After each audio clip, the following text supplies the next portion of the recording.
Sorting the camera out there. Hello, everybody. Can you all hear me okay? Are we excited? We're going to do some workflows today, baby. Loads of you joining on live. Hello. If you want to pop the chat, where's the chat? There's the comments. Jump in the comments, say hello, tell us where you're from, where you're logging in from today. We'll be getting going in approximately 1 minute or so. We'll just wait for everyone to load into the room. But if you guys that are on live at the moment, I can see there's a handful of you in at the moment. Could you just drop in the comments and let me know that you can hear me okay? I'm just going to write hello in the comments so that it pops up for you, hopefully on the right-hand side. We've got Jackie who says, a whoop whoop. Thanks, Jackie, for letting me know you can hear me okay. How's everyone else doing today? Oh, yeah, we've got Heidi. Heidi, I did try to find the Fijian conference organizer for you when I was in Fiji last week, but nobody had a clue what I was asking and it got very complicated. I was like, I'm sorry. I did try though. Sorry about that. Yeah, we've got Hollyann. Hello, Hollyann. Good to see you. Are you back in Perth or are you out in the bush still?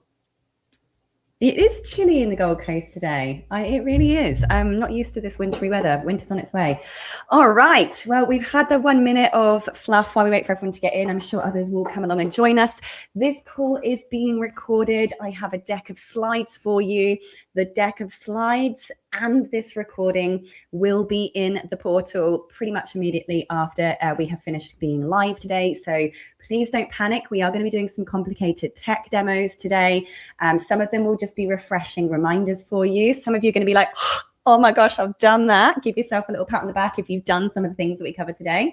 But I also hope that I give you guys some new things that you didn't know, that you haven't seen, that are new language and new systems and new processes for you. And I want you in those moments to not go, oh, I'm so behind. I haven't done this yet. I want you to go, woohoo! Here are more cool ways that I can automate my business that 99% of other businesses aren't doing. Aren't I lucky and clever to be so far ahead? Okay, is that the promise we're all going to make to ourselves? And so what I'm going to be doing today is I'm going to be teaching you, I'm calling this workshop Workflows That Wow 2026. I'm going to be taking you through, I believe I have 11, I know I promised 10, but you know I like to over-deliver, about 11 must-have workflows. And some of you may not have some of these offers or services or functions in your business at the moment. So stick with me when we're teaching those parts because you're still going to be learning about how workflows work. And you're going to be learning how that you can take what you see as 10, 11 examples today and use the structure or the template to help you come up with other things that you can automate in your business as well. So are we ready or are we ready? We're always ready. Now I'm just going to move you guys to my other screen. So when I look over here, I'm actually looking at you. So I'm looking at the comments. So here we are today. We're going to take you through this presentation called Workflows That Wow. And we're going to get stuck straight into it. So first of all, what the heck is a workflow? Now, again, slight disclaimer on what tools we're going to be using in here. Workflows are steps of pre-created actions that take place when something else happens. It's going to sound weird if you're new to this. I've been working with automation for about 15 years. There used to be a tool that came out a long time ago called If This, Then That. That was actually what the tool was called, IFTT. If this, then that. What that basically meant is if this happens, then make that happen. So for instance, some of the automations I was using back then with that old tool called If This, Then That was if I publish a blog post on my WordPress website, then share it to all of my social media channels. If I post a video to my YouTube channel, then share that video across all of my social media platforms, right? That's the kind of thing we're talking about. If something happens, I then want you to make these other actions. That's what workflows workflows are. Another one that was out at a similar time was called Zapier. That is still around. That is also an automation software. Another automation software that you may have heard of is called N8N. That is also a automation workflow software. There are many more out there, including one called Pabbly, another one called Make, right? And so many more. All these automation softwares are a system by which you say, when something happens, I want all of the other following things to happen afterwards. Now, I'm going to be demonstrating basic workflows today inside a CRM. Now, of course, I'm going to be demonstrating that in the TekMatix CRM, but you can still do these same workflows in a lot of other CRMs. I actually learned how to do these workflows about 13 years ago in ActiveCampaign. I was one of ActiveCampaign's first ever education partners, and ActiveCampaign had then and still does to this day very, very similar workflow builder. And so some of you who have come from ActiveCampaign will find this very familiar. I will be demoing in TekMatix today, but I want you to know TekMatix isn't the only place that you can do this. So if you're not using the TekMatix platform, please don't think this workshop isn't for me. It absolutely is, because these principles, the types of workflows you need in your business, are absolutely the same, regardless of what platform you choose to use. So stick with me. Yes, I'm demoing in one. I've got to pick one to demo in, but this is an agnostic training. You can apply this training to any other tool. Okay, good. So what is a workflow then? As I stated, this is whereby you have something called a trigger. Okay, I'm going to make this a bit bigger for you on my screen over here. This is where you have to, first of all, have what's called a trigger. A trigger is, I think of it like a gun, right? It's something that you have to, it fires off whatever happens next. And so there are lots and lots of different kinds of triggers that you can tell the system, when this particular thing happens, this particular trigger happens, then I want you to go and do some other things. So here are some examples of the triggers, the things, the actions, the events that fire off workflows inside your TekMatix platform. Very similar, some of these, to the ActiveCampaign platform, and some of the other tools out there have very, very similar kinds of actions. So we have triggers that can be fired off based on something that a contact does. So I'm just going to try and see if I can zoom in here under each one for you. Can I? Zooming in. Pretty hard for me to zoom in that well on here. Can I? So I'm just trying to move my screen to the left. There we go. To the left. To the left. To the left.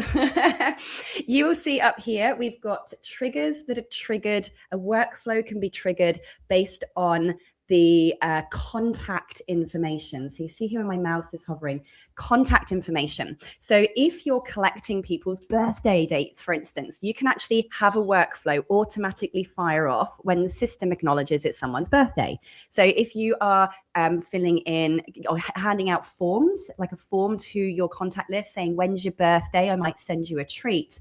The system will automatically detect when it's their birthday, and this workflow will fire off. It can be if you've had a new contact join the system, if a particular note is added to the system, if a task has been assigned to a particular client, right? All of these different things inside the contact record can trigger, fire off a particular workflow automatically, okay? You can also have what's called event triggers, which you can see right in the middle here. Event triggers can be fired off.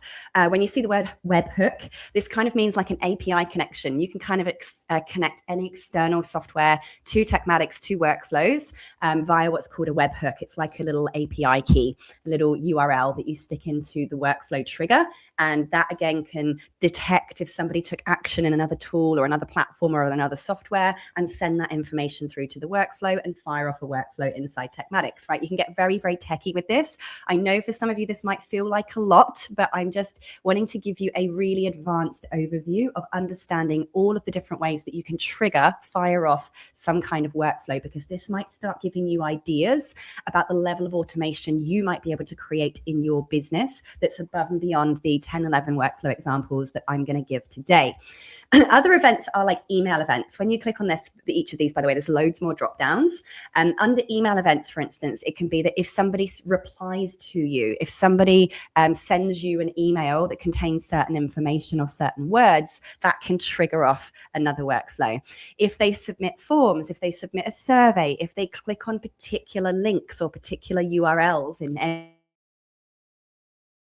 different events, even receiving reviews or someone receiving a quiz, even if somebody just views a web page or views a funnel page, right? These can all trigger off, fire off a workflow to go off automatically when that event happens.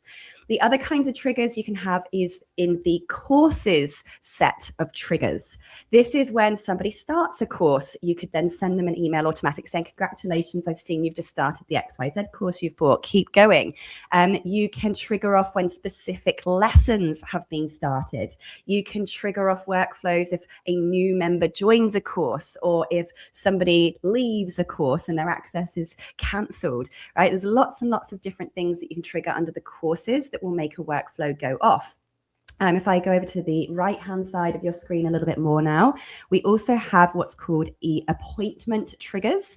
So if somebody has cancelled an appointment, didn't show for an appointment, rescheduled an appointment, right? If they book a particular type of service via your calendars, if their opportunities change, this means their stage in your customer journey. I will be talking about that today. Like if they move from a lead to a sale, that can also trigger off different kinds of workflows that you've created. We've got affiliate workflows. So if somebody signs up to your affiliate program, that can automatically trigger off a workflow as well, saying welcome to the affiliate program, send them, assets or whatever it is you want them to have.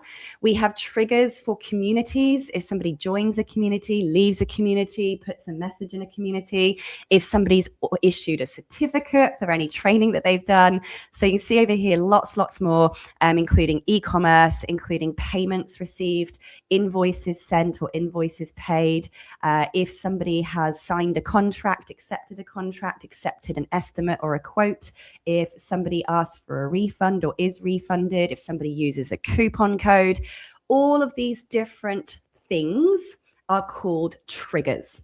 These are all triggers that fire off a workflow completely automatically.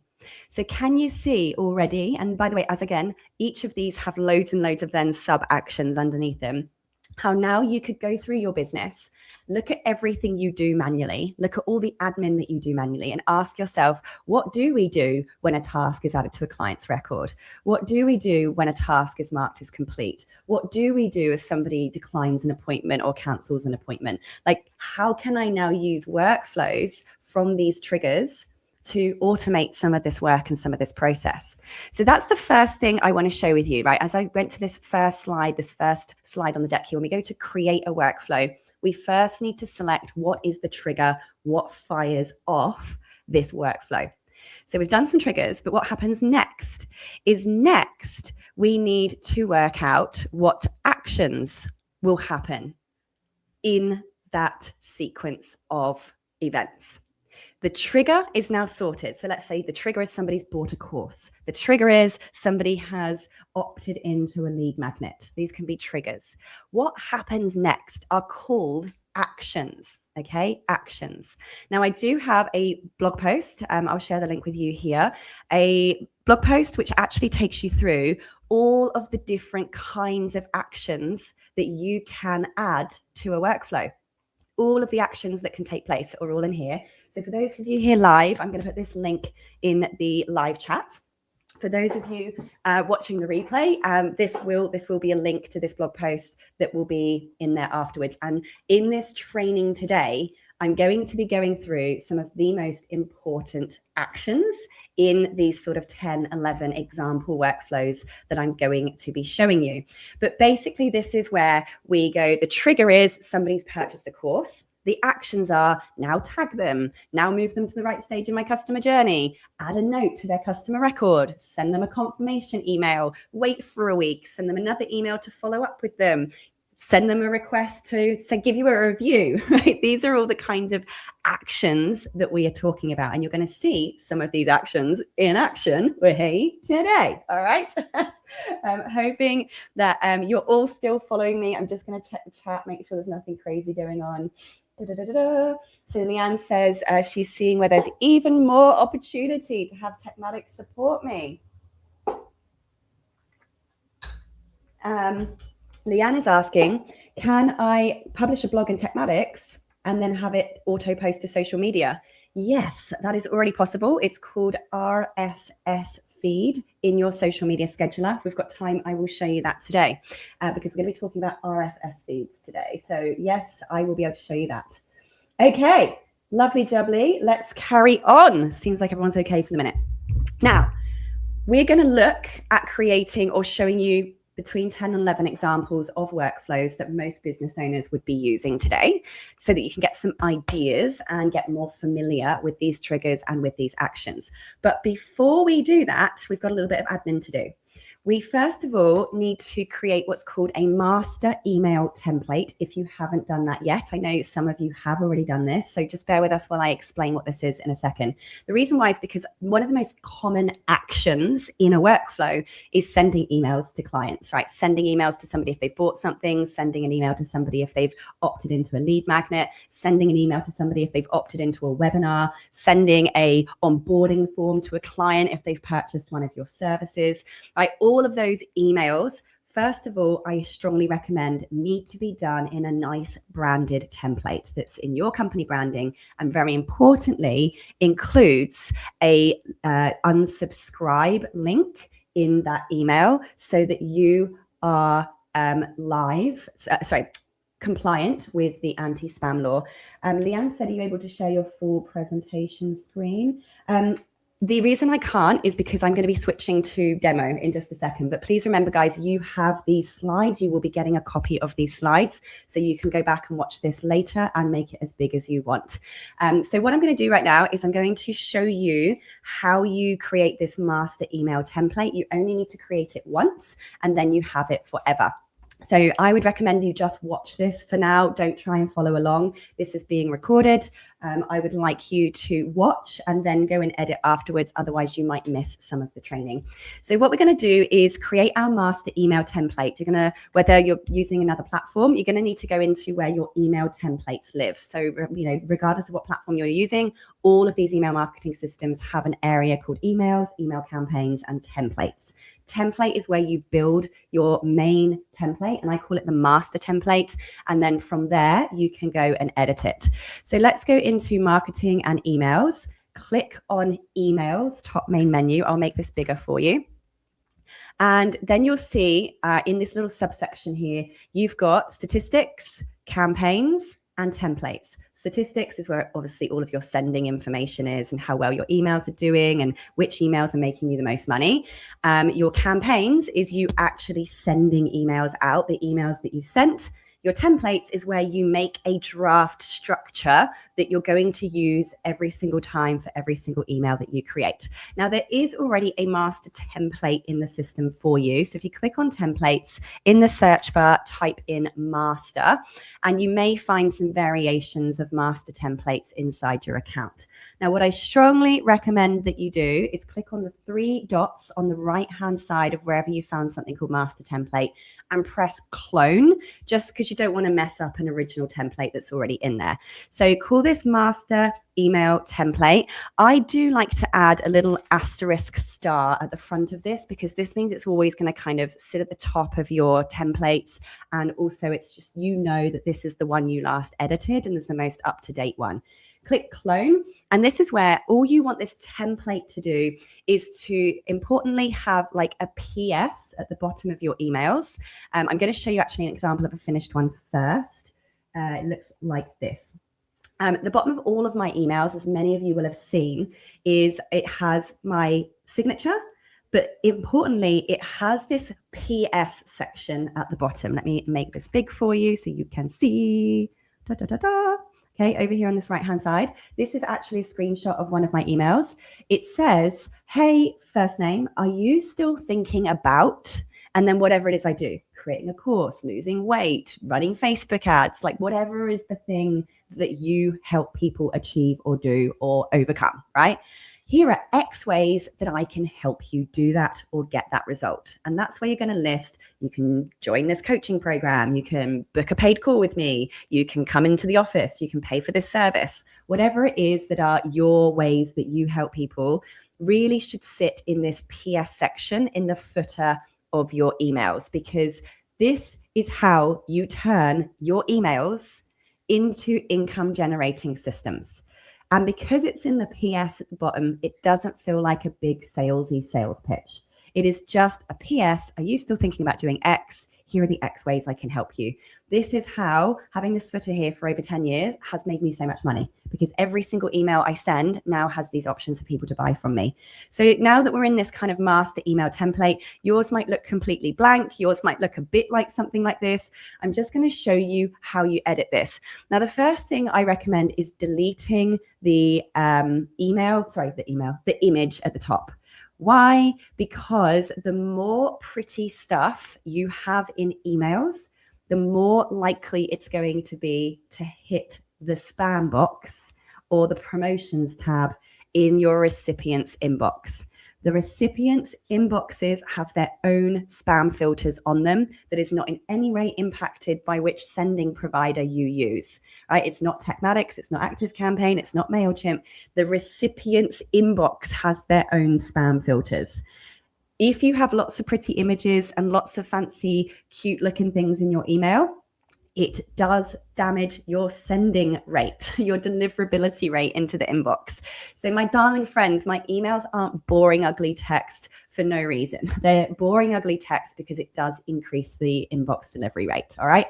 So really all I have in here is obviously high contact first name, leave everything else blank, because remember, this is a template. Every time we send an email, we're just gonna draw on this template.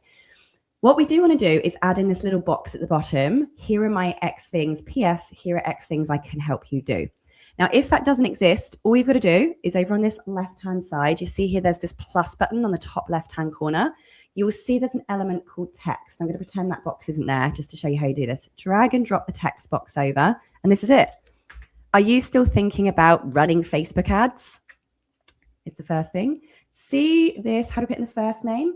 Up here on the top right-hand corner, custom values. It's a box with a cursor over it. We're going to find contact first name. Okay, and now that will actually fill the contact's first name in there. If so, here are X ways that I can help you do that. Number 1, join my Facebook course. Number 2, join my coaching program. Number 3, book a one-on-one, get it done call with me. Number 4, book our monthly Facebook ad services. All right, so there, me just voice typing that. I would obviously need to put the links to each of those different services, and boom, give that a little bold and then press save template. That's all you need to do, okay? Now, buttons. If yours doesn't have a button, I'm going to delete mine just in case. If yours doesn't have a button, then all you got to do is, again, on the top left-hand corner, you got add elements, find the button element, and you're just going to drag, drop. There, just drag and drop. And you're going to pick one core hero thing you want to sell. I've talked to you about hero products before. Out of everything you offer, all of the stuff you've got above, what's the one hero product you want to most target people towards? For me, it's joining my Legends Lab membership, right? So I would put in here, join the Legends Lab, right? Whatever it might be. Scroll down this button editing. This is where you can change the color, make it your own custom brand color, whatever you want your custom colors to be will all show up in here. Just going to pick a random color for now. And also actions and the link URL. So this is here is where I put, www.sarahcordiner.com/legends, so that it actually links, that button links to the page I want to send them to. Yes, we want to send them to a URL. The URL is the link that you want to send them to. We're just going to press save template again. Now, you also need to make sure you have this bottom footer. This footer is what includes your unsubscribe. This is absolutely critical. If you do not have the option for people to unsubscribe from your list, you are in breach of email sending law. Okay. Now I'm going to pretend that that's not there. All right. Let's pretend it's not there. And just in case yours isn't there, I'm going to show you how to do it from scratch. So again, in our element builder, top left-hand corner here, we're going to press this plus button so that this menu opens up. And you'll see here where my mouse is that you have a element called footer. You're going to drag, drag, drag, drop. Again, remember, I'm just pretending that's gone. Here, it pulls over all of the elements that you need. I personally make that you can unsubscribe from this list a bit bigger. And I personally stick it right at the top of this section because I like to make it as easy as possible for people to find, okay? I would rather have people unsubscribe from my list, which does not damage my sending domain, than report me for spam, which does damage my sending domain. Hope that makes sense. Letting people unsubscribe does not hurt you at all. If they report you as spam because they can't unsubscribe, that very much does hurt you, okay? So please make sure you're not afraid of giving them the unsubscribe option. I have mine in flipping bright red, right? Leave all the rest of the stuff in here. You can obviously add in any other things you want to your footer if you want to. So for instance, you can go over here and add in your social media buttons. Make sure you click on each one and add your actual URL to your social media channels. Okay, so press back, do the Instagram one, put my Instagram link in there, press back, go to my Pinterest one, put my Pinterest link in there, go back. Right, this all can be built once. You're going to press Save Template, and now you have a template in place. This means that going forward now, creating our various workflows, we now have an email template, a master template that we can simply just extract as our base for sending all of these automated workflows so that every email is consistent with our brand, has the PS at the bottom, and has the all-important unsubscribe footer. Are we good? Are we good? All right. I've just got a question here from Leanne. Want to get people into my membership, but right now there's very little in it. Is there a lesson for attraction? Okay, there is a lesson on memberships called Make Your Membership. That is on your Legends Lab dashboard. So yes, just to answer that question, help you move forward with that. All right, so that's the first bit of admin we're doing. We create our master email template. Ding! We're hey. Next, I want to introduce you to customer journeys. Now, I know, again, some of you are really familiar with this. I know this, Sarah. Some of you, this is really, really new to. Now, again, this is not agnostic. This is not just about TekMatix. Any of the other platforms out there do have what's called sales pipelines. This is another word for this. I call it the customer journey, but it's also known as sales pipelines, just so that you are aware of the language in the industry. What this basically is, guys, is it's just simply a list of all of the sales stages or buying stages that a customer could go through with you. Now, the most basic version of a customer journey is this. Lead, hasn't bought anything yet. Customer has bought something. That's a customer journey, right? They've gone from a lead to a customer, the end. Now, for some businesses, that is perfectly sufficient as a customer journey or as a sales pipeline. Not a customer is a customer. The end. The reason you want to know that is because then you can see of all the contacts in your list, how many of them haven't bought anything from you yet and need to be sold to, and who has bought something from you, right? This is the most simple way of understanding what we're doing here and why we want a sales journey, why we want a customer journey, is to be able to go who is buying and who hasn't yet bought. This can fire off all other automations behind the scenes.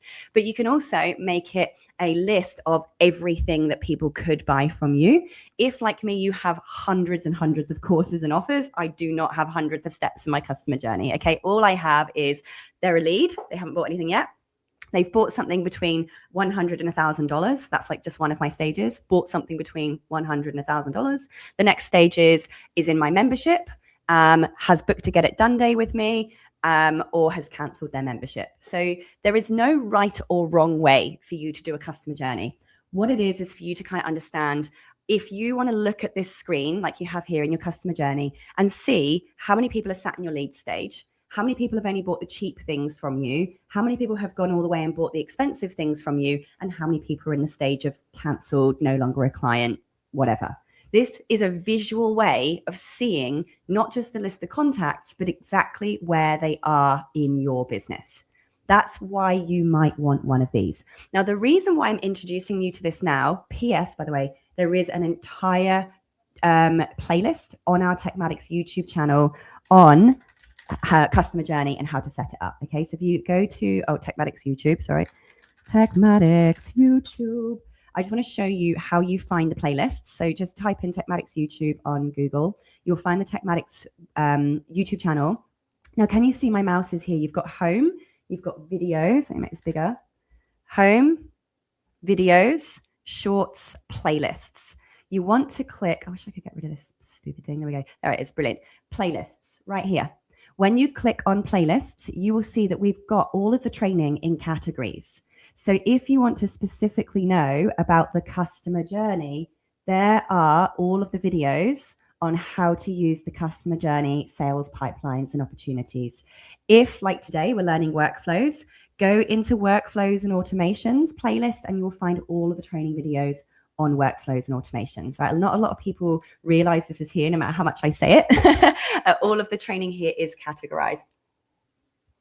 But the reason I wanted you to know this and why it's important, as I was going to say, is because inside workflows that you're going to see some examples of right now are that we want to automatically use workflows to move people along the customer journey based on what they've done, what they've bought.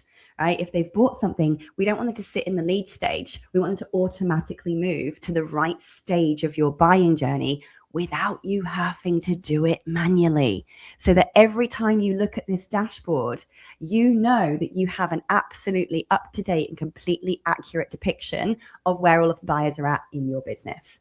Is that cool? And is that cool? Claire has asked, is this free and available to the general public?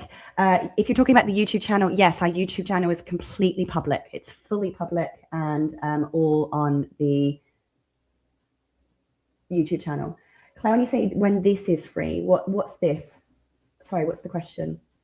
Do you mean the YouTube channel? The YouTube channel is completely free and all the training on it is completely free. TekMatix is not free. This is all part of TekMatix, this pipeline and customer journey. I'll wait to see when you reply on that. Okay, let's keep going. So we've made our master template for our emails because they're going to be in workflows. I've also just given you a little bit of an introduction as to what a customer journey is, so that in our workflows, we can create an action that moves people to the right stage of the customer journey. Now, this is called opportunities in our workflows. You'll see that in just a moment. Leanne says it sounds like we're about to do a wiring diagram. Not sure. I'm not doing any wiring diagrams, but I will be showing you what workflows look like. Okay. I'm going to show you the first workflow. Now, many of you will have seen this one before. Some of you may have seen it but not done it. Some of you, this might be completely new to. This is the simplest, easiest workflow to start with. So I'm going to demo this one right now. Now, by the way, this workflow is also a template that already exists inside your TekMatix account.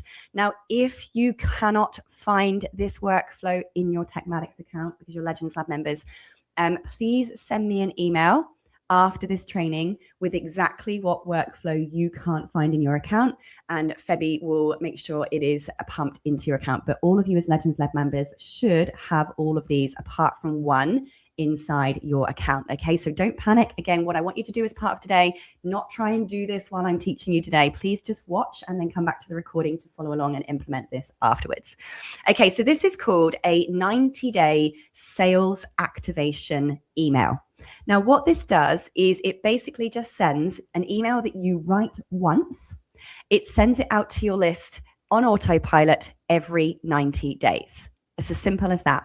Now, this email is specifically written in a very specific way by a man called Jim Rohn. It's called the 9-word email, and apparently has one of the highest response rates of any marketing email because it asks a question.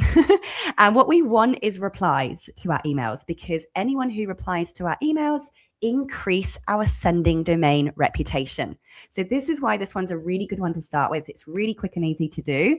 And you are likely to start sales conversations from this email. So basically, you're going to, and you can get your ChatGPT or your AI of choice to help you word, what should mine say? So I would recommend you go to your AI of choice and say, I'm going to send the famous 9-word email to my list.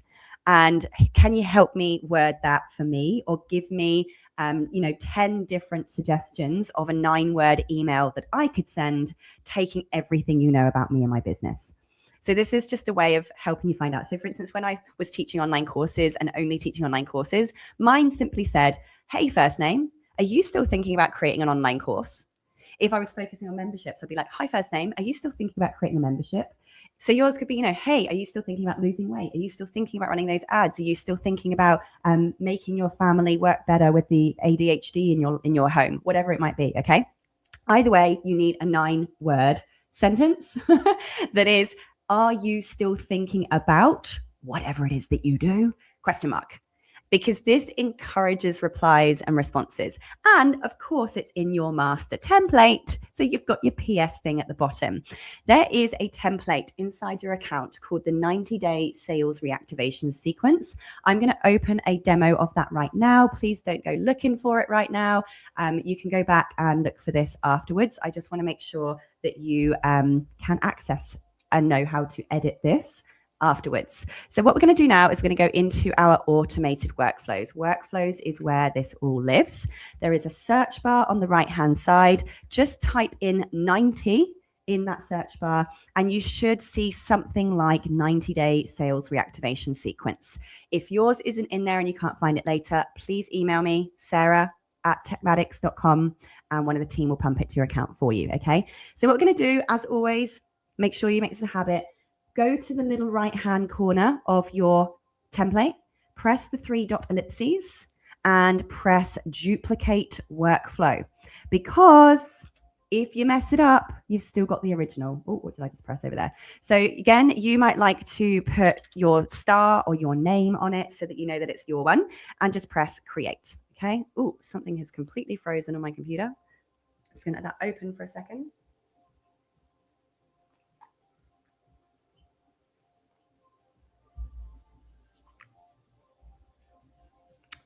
Okay, there it is. So if you can't find it, press the little clock up here, and it will bring the most recent thing that you've created to the top of your dashboard. The clock for me is my favorite button I press in workflows because it brings everything straight to the top.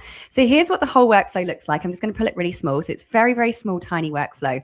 I'll explain it and then I'm going to open it up. The first thing we have is what's called our trigger. Okay, so this is our trigger.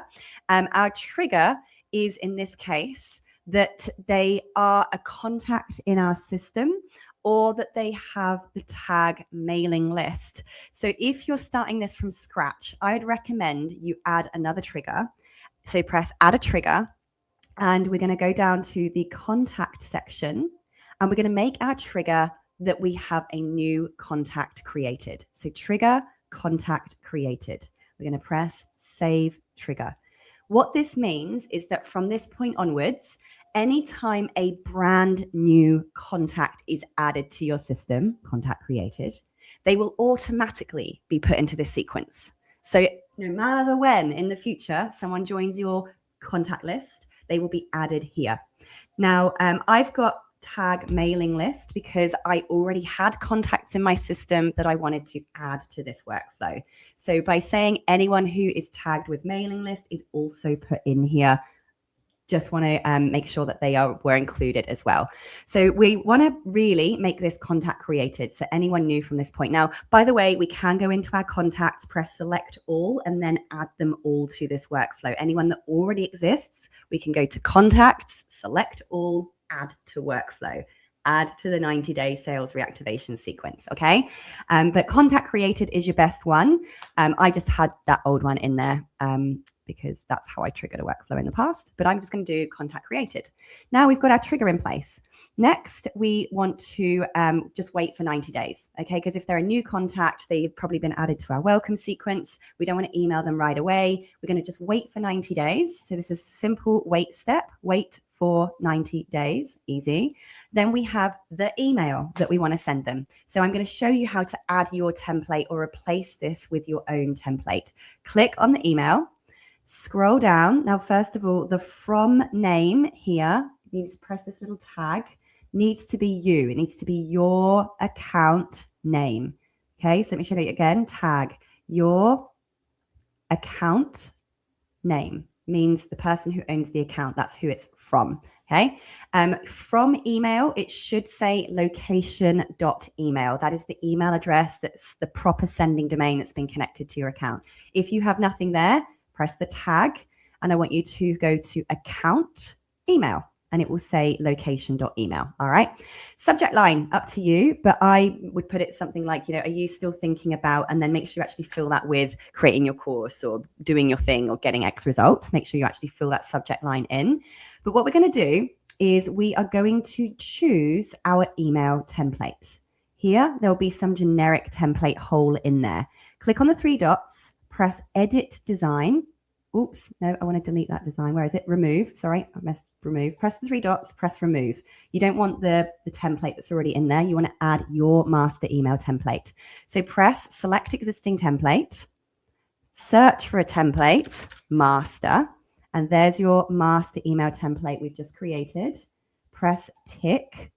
All right, now we're going to press edit design. Here is the important part, my friends. Do not forget this next step. We're going to not type in our master email template because this will edit the actual master template. We're going to press save as a new template. This is not called master. It's called our 90-day sales activation email. Okay. We're using the master template to create this email. Continue. So it's going to now save it. See, now it's not the master template anymore. It's the 90-day sales activation email. So now we know we're not editing our master template. And all this is going to say is, are you still thinking about losing weight? Boom, there's my email. And then it's going to be from me. And guess what? All of my PS is already there. My call to action is still there. My unsubscribe footer is still there. Save. Done. Didn't have to rebuild the whole template again. How good is that? So now we press save, we close that, we press save on the email. And yes, I want to change my template. And that's it. That's all we have to do. New contact created, wait for 90 days. They get that email. And then we have this go to action. What this does is go bloop, bloop, bloop, bloop, bloop, bloop, bloop, bloop, bloop, bloop, bloop, bloop, bloop, and then they wait for 90 days and then it sends again. It just perpetually goes round and round and round and round every 90 days for the rest of time. You no longer have to think about your sales activation outreach. How flipping cool is that? Now, if you already have a load of contacts in your system and you want to add them to this workflow, let me show you how to do that.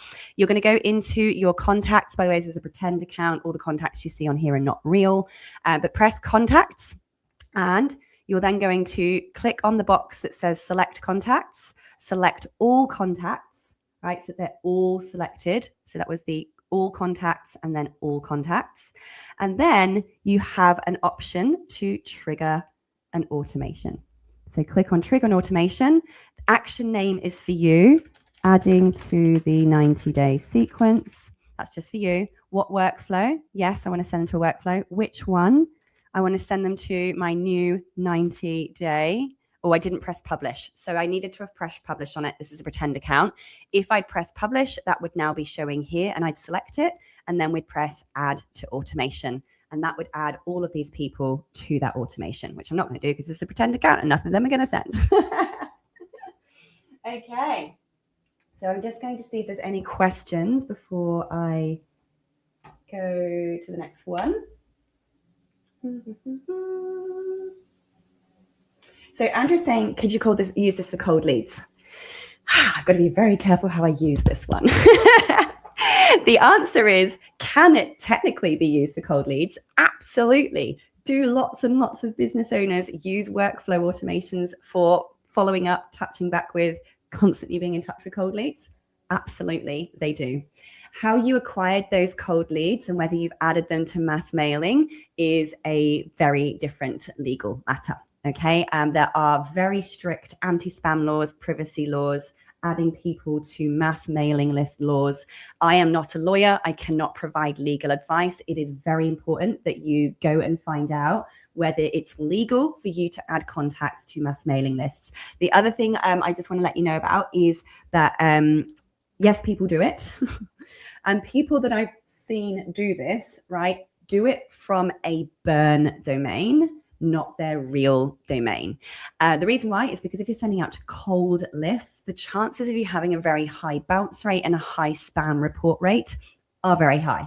If you get a 0.3 bounce rate, your entire sending domain can get entirely suspended permanently forever, and you will never be able to send emails from that domain ever again.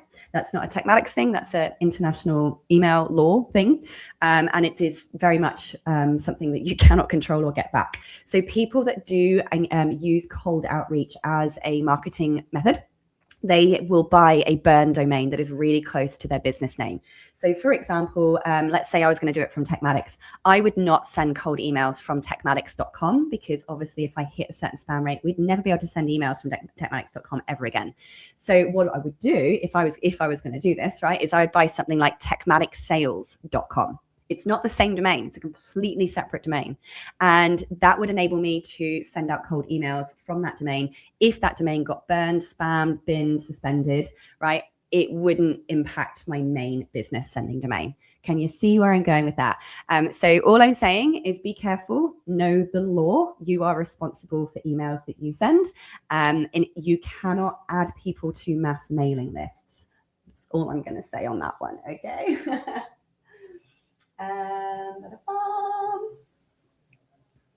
Everyone gets after 90 days. Yeah, so the 90-day sales reactivation sequence is a workflow that you just have running all the time permanently behind the scenes. Add all of your existing contacts to it who are on your mailing list and make sure that that trigger is contact created so that all future contacts that join your contact list are also automatically added to that 90-day sequence. And it's just on and permanently running behind the scenes, which is very, very cool. Okay, we're going to keep moving on. Looks like there's no other questions in there. So let's go to the next workflow. Do you think you can all do that one, by the way? 90-day reactivation sequence. Who's going to do it? Yeah, baby. Yeah, baby. All right, let's go to the next one, shall we? You've all got this. Now, this next one is by far the most important email sequence that every business owner should have in place. For me, this has made me, I'm going to say, hundreds of thousands of dollars.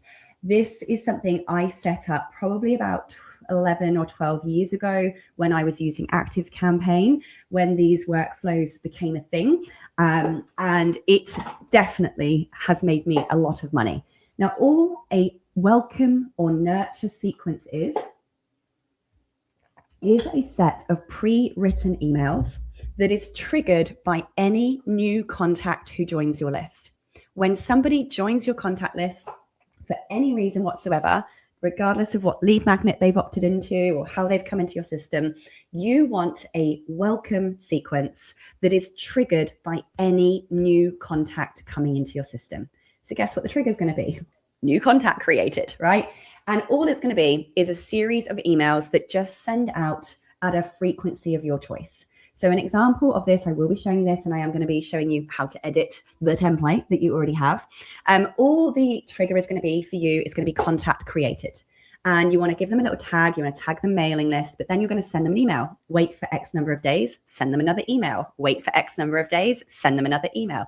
And ideally, you want this workflow to go on for as long as possible. How many emails should be in it, Sarah? Well, I recommend having at least 10 in it to begin with so that you're 10 plus weeks ahead of yourself. But from this point onwards, just keep adding anything to this sequence that you would consider to be evergreen and unlikely to go out of date anytime too soon.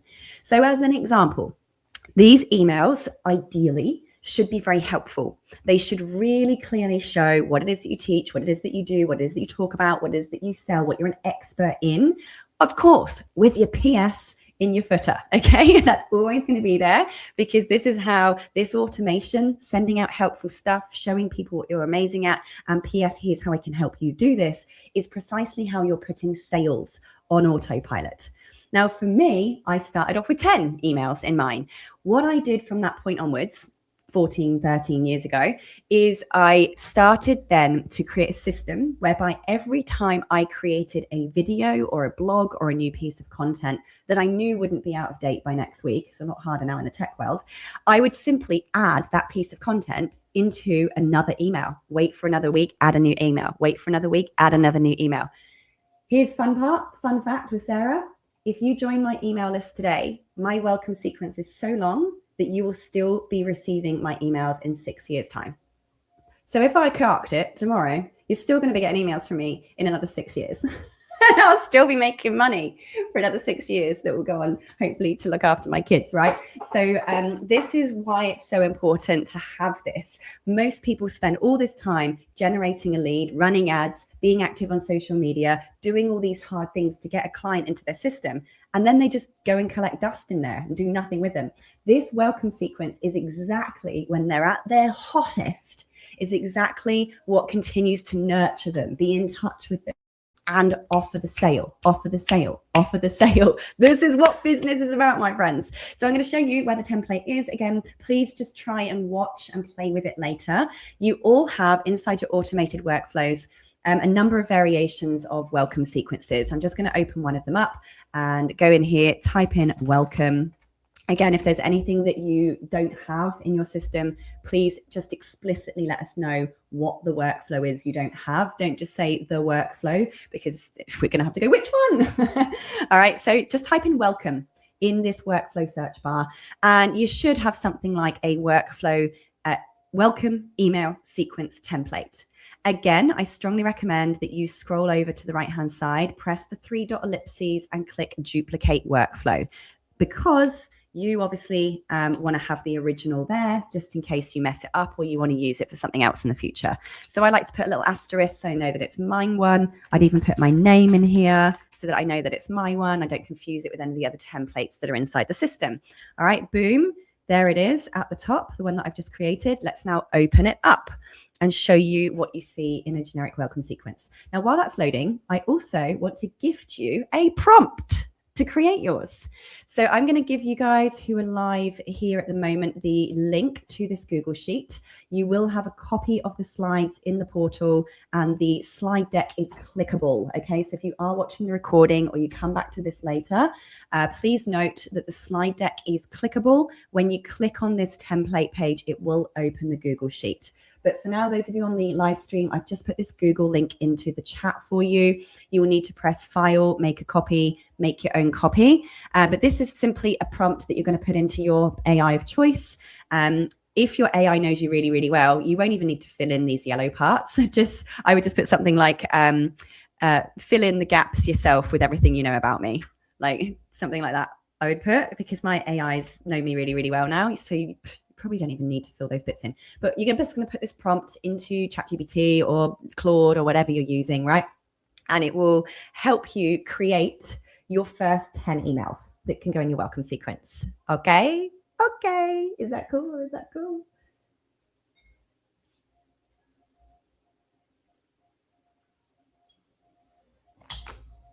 Just going to give you a second to do that. All right, all got it?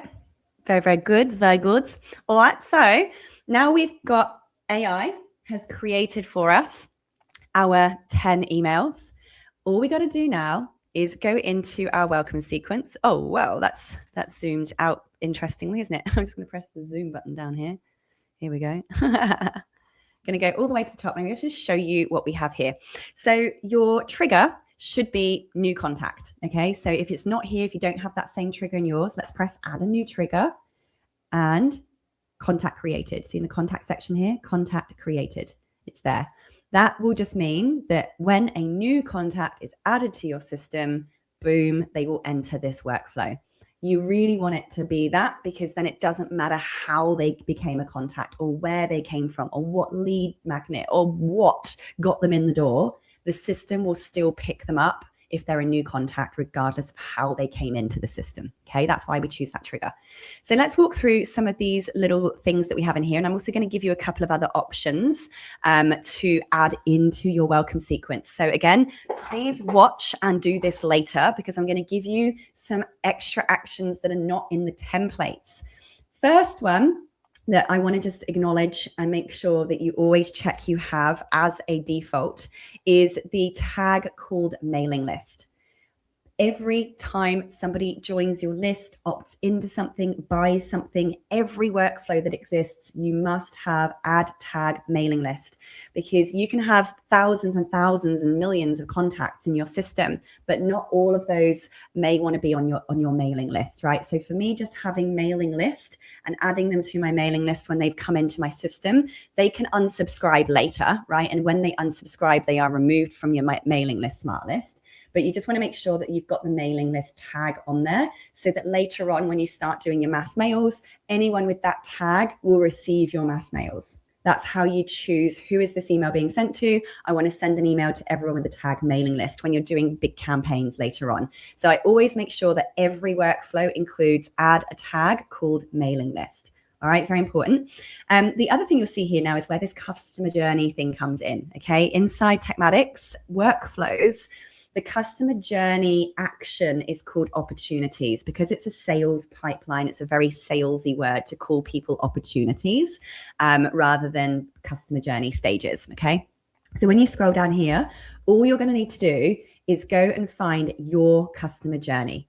Go and find your customer journey that you've created in the system. Now, again, remember I've said TekMatix YouTube channel, click on playlists, go down to the playlist called customer journey sales pipelines. I teach you how to make that.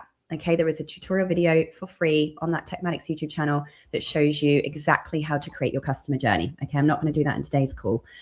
But you're going to go and find your customer journey. It'll be here in the drop down. So I just go and find mine. Let's pretend that's mine. And are they a lead or have they bought something? Well, at this stage, they haven't bought anything. They're just a contact on the system. So I'm going to make sure that they are in the lead stage. That is the lead column inside our customer journey. Their customer name is their contact name.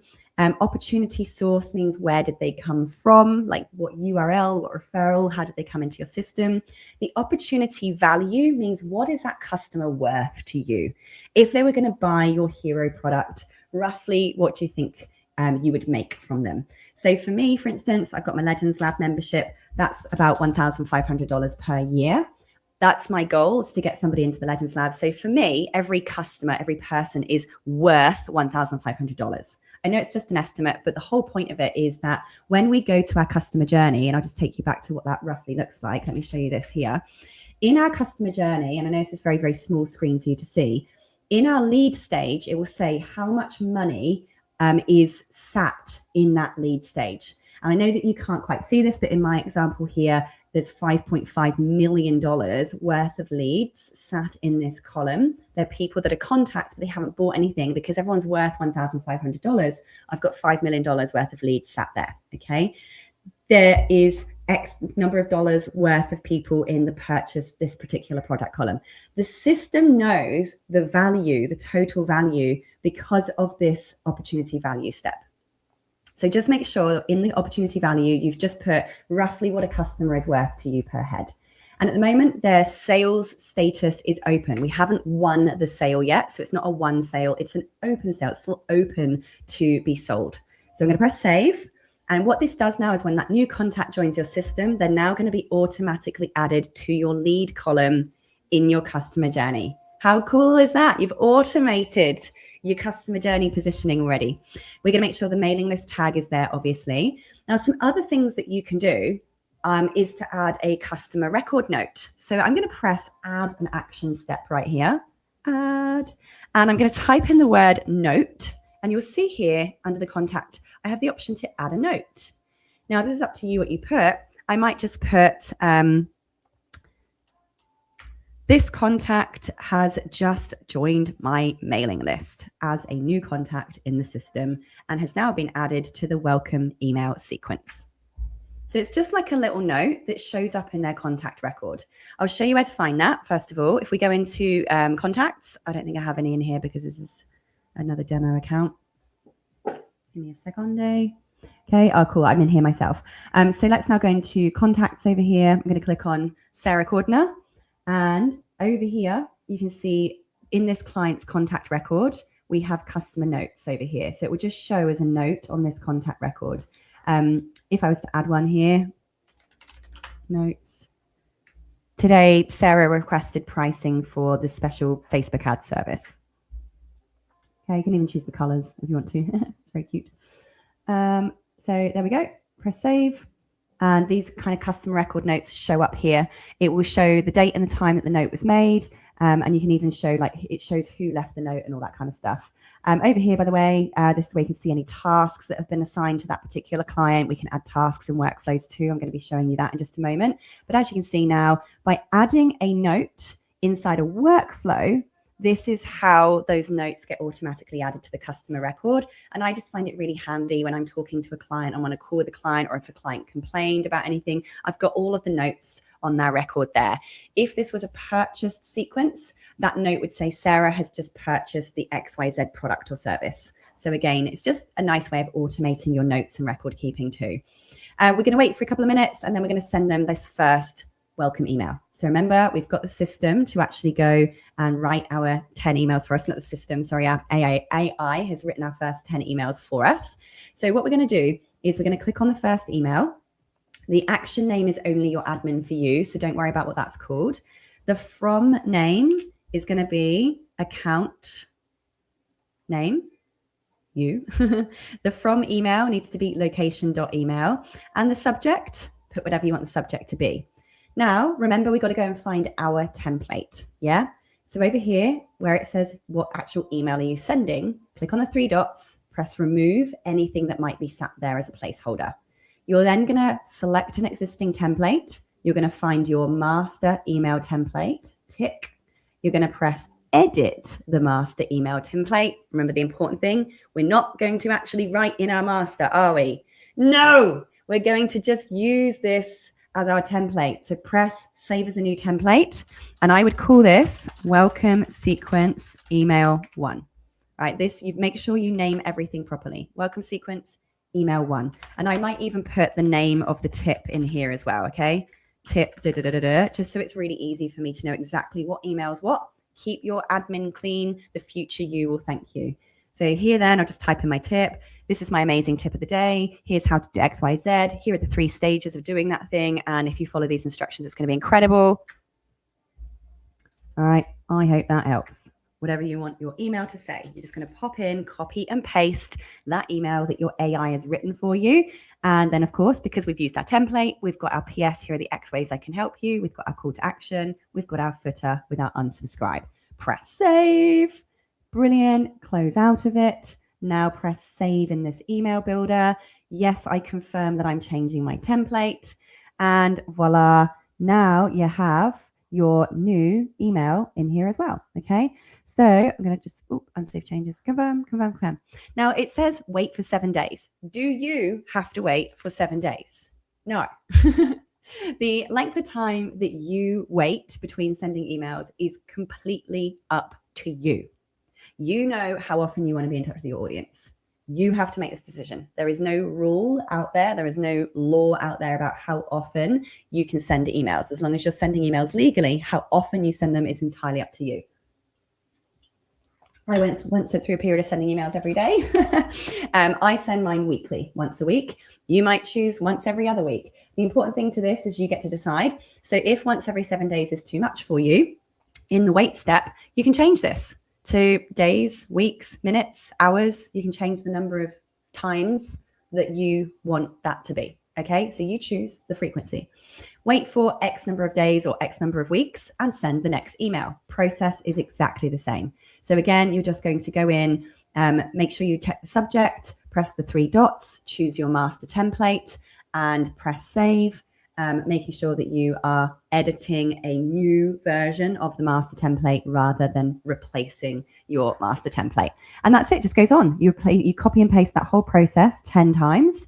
But of course, if you've got more than 10 emails, do more than 10 emails. You want to have a sequence and a process in place whereby people are going to continuously hear from you for the longest time possible. Here's an important note. Today, it takes on average 18 months for somebody to purchase something from you online. So 10 emails are not enough. That's 10 weeks. You need at least 75 weeks, 18 months, for people to make a decision to buy from you. So if you are going to get all the way through to that 18-month period, I would make this welcome sequence at least 18 months long. Okay. Now, for now, let's just get the first 5 emails in there. Let's get the first 10 emails in there. You're 10 weeks ahead of yourself. If you do 2 emails a week, you're still going to be fully ahead of yourself, and just keep adding to this sequence. It just keeps going on and on and on and on. Add. Super duper. Can you all do that? Yes, we can. Okay, Leanne is asking, can we do social media DMs? Yes and no. So yes, technically you can, okay? Yes, you can automate social media DMs, and you will find inside TekMatix, I was to press an action in here. We can type in Instagram, if I could spell it correctly. Instagram. You can see here, there's actually an action to send an Instagram DM. But, all right, first of all, they actually have to be following you or connected to your page, because this only works through business pages. And on Meta, you actually can't DM somebody from a business page unless they've DM'd you first. So there's like a first limitation, right? We see a lot of people using these tools and they're like, it's not working. It's not doing anything. Well, it's not going to do anything if they aren't already following you or haven't already DM'd you. That's not a restriction from TekMatix. That is literally a Meta procedure. It's a Meta restriction. It's how Meta works. The other thing is, I personally would never put like mass outreach DMs on automation, because there are such strict monitoring processes with how many emails you send, or how many DMs you send, by Meta, that if Meta decide that any of the messages you're sending are automated or reach more than, I think it's 15 per hour, you will have your Facebook account shut down. So again, I am very careful about automating stuff on external platforms like social media, because I don't want to risk getting my socials shut down over the sake of sending a DM. So just be, again, mega careful when it comes to automation. Social media platforms don't like it. So this is why you will see me today demonstrate a automation regarding social media, but it's a reply to comments automation. And a reply to comments automation is different because people have actually asked for you to reply to them. Okay, so we have a slightly different situation. I am not showing my screen at the moment. Don't panic. I'm just talking. Was I that one here on stage? Oh, wasn't seeing my screen. Okay, I'm just going to press add an action to demonstrate that Instagram thing. So I was going to press add an action, type in the word Instagram, and you have Instagram DMs as an actual action that you can state in here. So I could literally put hi. I need to make this smaller. Contact first name. So I could put hi. It's like ManyChat this basically, but they have to already have messaged you. Hi, contact first name. Nice to connect. Are you running ads by any chance? Right, classic kind of cold DM, right? Save, boom, that's now going to send an Instagram DM. Again, they have to be connected with you. I just wanted to show you where that is and what that can do. But be careful, okay? It's not my fault if you get your accounts banned, all right? Sweet.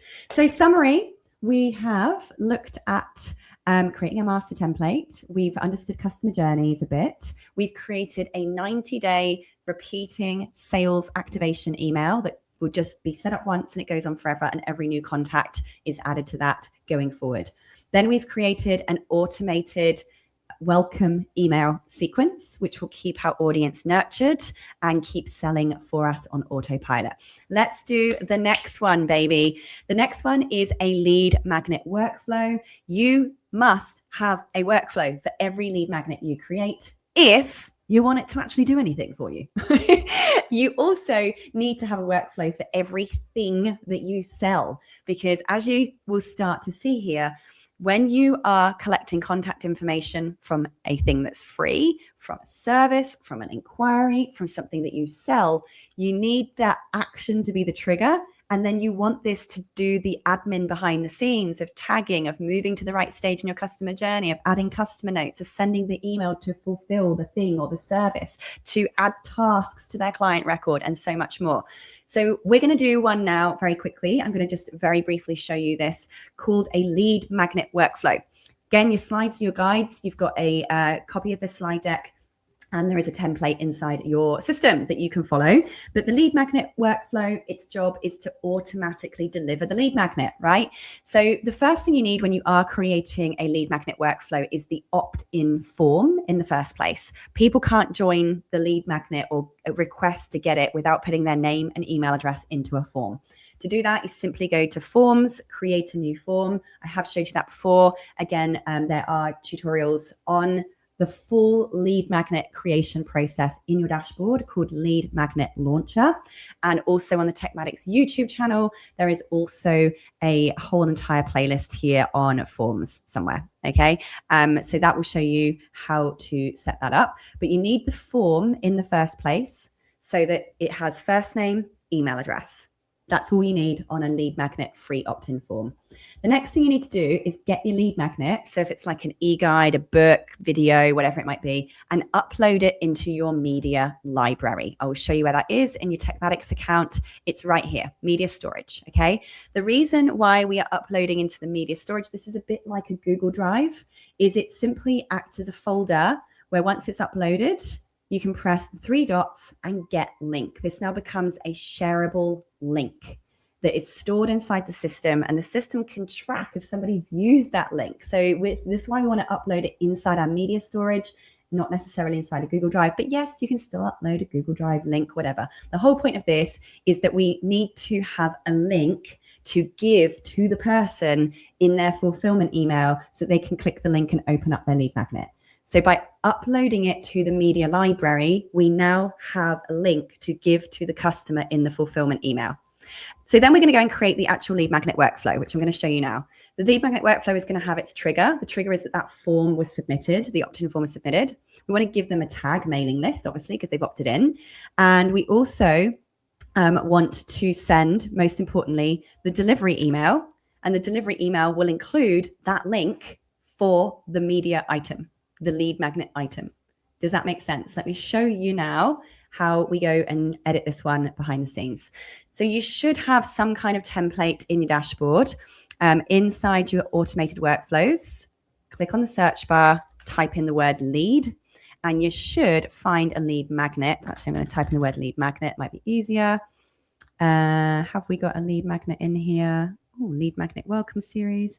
Maybe I haven't put this in everyone's accounts. Cool. Let's start it from scratch. Let's start it from scratch. Yeah, baby. I am going to make a note to see if we can pump this in everyone's account as well. So with workflows at the top here, type in the name of it. Lead magnet, name of lead magnet. Do it from scratch. FYI, you can actually tell it what you want and it will build it for you, but I'm going to show you how to do it all by yourself. So with a lead magnet, what's the trigger? The trigger is they filled in an opt-in form. So I'm going to assume you've made the opt-in form, but press trigger, type in the word form, and the trigger for a lead magnet is form submitted because they've submitted the opt-in form. But you need to tell the system what form. So press filters.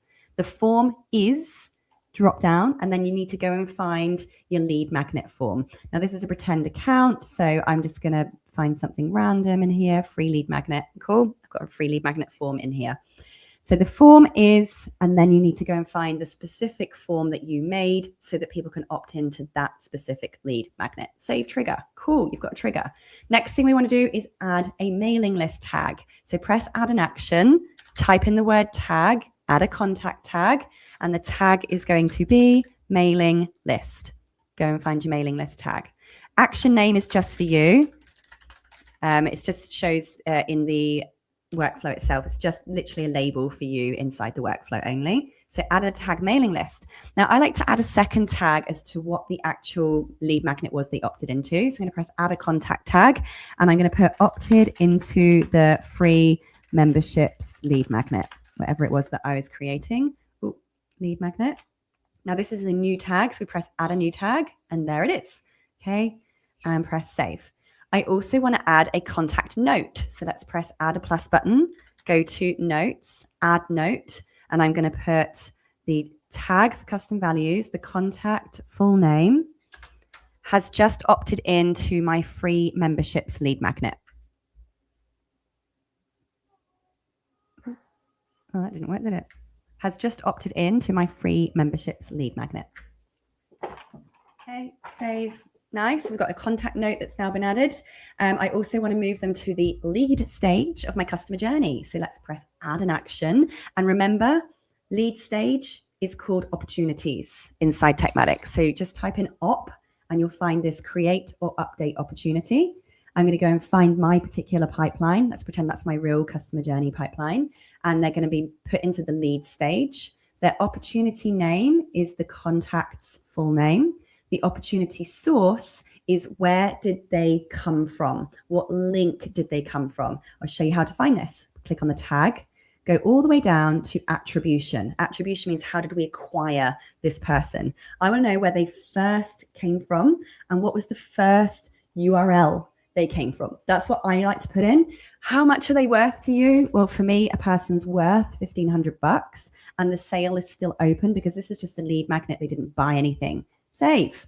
So now we've got, they submitted their opt-in form to get the free lead magnet. We've tagged them with mailing list. We tagged them with the name of the lead magnet. We've added a note to their customer record. It's now also gone in and moved them to the lead stage of the customer journey. Now, other things we can do is add points to them. So I like to add, it's called a customer engagement score. Customer engagement score. I like to add points to people when they do things. Now, they've only got a free lead magnet, so I'm just going to give them 1 point. If this was a purchased workflow and they bought something from me for $97, I would be putting 97 points. This is how I personally do my point scoring. For me, if they bought nothing, but they've opted in, I give them 1 point. If they buy something, they get the number of points that's exactly to the dollar amount they spent. Because for me then, when I go into the contact record and I see the number of points they have, I know that that estimates roughly to the amount of dollars they've spent or how hot of a lead they are. It also allows you inside the system to actually filter your contacts based on the number of points that they have. You can decide later if you're going to send Christmas bottles of wine to everybody who's got more than X number of points, right? Just adding points is a great way for you to be able to start tracking the activity and the warmth of your different contacts, and indeed as to how you then define them behind the scenes as like a VIP or something. So lead magnet, we've done some important admin. The most important thing now is actually give them the flipping email, give them the thing, right? Give them the lead magnet. So what I'm going to do here is now press add an action. We're going to send them an email. So type in the word email, send an email, and this is where from name is from you. Remember, from you, you are the account name. And from email, from you, it's from your account, from your account's, where am I? From your account's email address, location.email, okay? Location name, location email. Subject, here is your free membership XYZ guide. So this is kind of, I name it, here it is. If they've opted into something, make it really clear what they're getting. We're going to select from a template, select from our master template. We're going to press edit design. Remember, we are going to make a copy of this master template, press save as a new template, and we're going to call this lead magnet delivery email for the name of the lead magnet, all right? So that you know exactly what email this is inside your system. It's saving as a new template without touching our original master template. Here we are now. Hi there, so excited that you've opted in to get my free XYZ thing. I really hope that you like it. Simply click here and it will automatically open on your page. Okay, so we're going to put open the free thingy, obviously give it its proper name. But remember in the media library where we uploaded our thingy and we pressed the 3 dots and we pressed get link and now we've copied the link. Well, inside the email, all we've got to do now is highlight it. I'll make mine a bit bold. We're going to press the add link, paste in the link to the thingy and press save. Now we can highlight it and make it a different color if we want to, just to make it look cool. Oh, that was a highlight, not a, I don't want to highlight. I just want a color. Okay. Open the free thingy. Love me. Cool. Okay. So now that's it. We've delivered the email. When they click that, it's going to open the file. Boom. You've done it. You have just fulfilled a lead magnet in seconds. How cool is that? Press save. Yes, confirm on change the template. So there we go. We've now sent them the free thing. Now, I recommend for a lead magnet not having lots of follow-up emails. Why? Because remember, you've got your welcome sequence going on. If someone's a new contact in the system because they've opted in for this, they're going to get your nurture sequence. For me, a lead magnet fulfillment sequence is just to send them the lead magnet. Cool, I've sent it. My welcome nurture sequence is going to carry on doing all of the follow-up stuff behind the scenes. So for me personally, I just go, cool, tag them with all the things, send them the email, leave them alone, because my nurture sequence is still getting in touch with them. I don't need to be emailing them from here as well. Okay, so what we need to do then is press publish and done. Who can do that? Yes, I can. Yes, I can. Okay, all good? All good. I'm just seeing there are questions about like GDPR. Look, all countries have different rules. For you guys on opt-in forms, if you are in countries that require privacy policy, GDPR data opt-ins, there is a box inside the form builder called terms and conditions. Okay, so make sure for you guys, you do have that turned on. Check in your country whether you need to have that or don't need to have that. Okay, next one we're going to do. Are you all following along? Is this all good so far? Oh, cool, sweet. Just let you know, this is a longer workshop today. We'll probably be taking about another 20-ish minutes maybe. All right, but I just want to walk you through. The other ones are going to be more examples instead of too much building. Okay, these important ones I wanted to walk you through the building. The rest are going to be just showing you what they look like so that you can be inspired. So in the slides, again, I just want to reiterate, you all are going to have copies of these slides. It does show you, what a lead magnet fulfillment email needs to look like. Just make sure, again, in your template, you do have here are the different ways that I can help you do X. So the next workflow I want to talk to you about that you could create if you're doing this particular activity in your business is automating your webinars inside your system or your online events, your online workshops. But yes, you can also do this for in-person ones. You guys all know that I run my boot camps regularly in person. All of this is automated in exactly the same way on TekMatix. But I want to show you another workflow that you might like to create if you are running webinars, okay? And I will take you in and give you a look behind the scenes at this one as well, because I know a lot of people are running online workshops and online training events. So I'm going to show you this one in a bit more detail. The other ones I'll go through a bit faster. I have put screenshots of all of the steps on the slide deck here for you, but inside your system, you may have a workflow template. Again, if you haven't, please email me. I will make sure that they get put into your account. I'm not even sure if it's in this particular account I'm in either. Webinar. Oh, here we go. We do have one. There is a template called Webinar Registration Confirmation and Reminders Template. Remember the rule? Just clone it. So you've got a copy. Press the 3 dots, duplicate workflow. And I would then make sure at the beginning, I actually, instead of the word template, give it the name of the workshop. So I might call this like Workflows Webinar. Okay. Oh, who cares about spelling? It's only a pretend account. All right, Workflows Webinar, whatever your webinar is about, so that you can easily find it.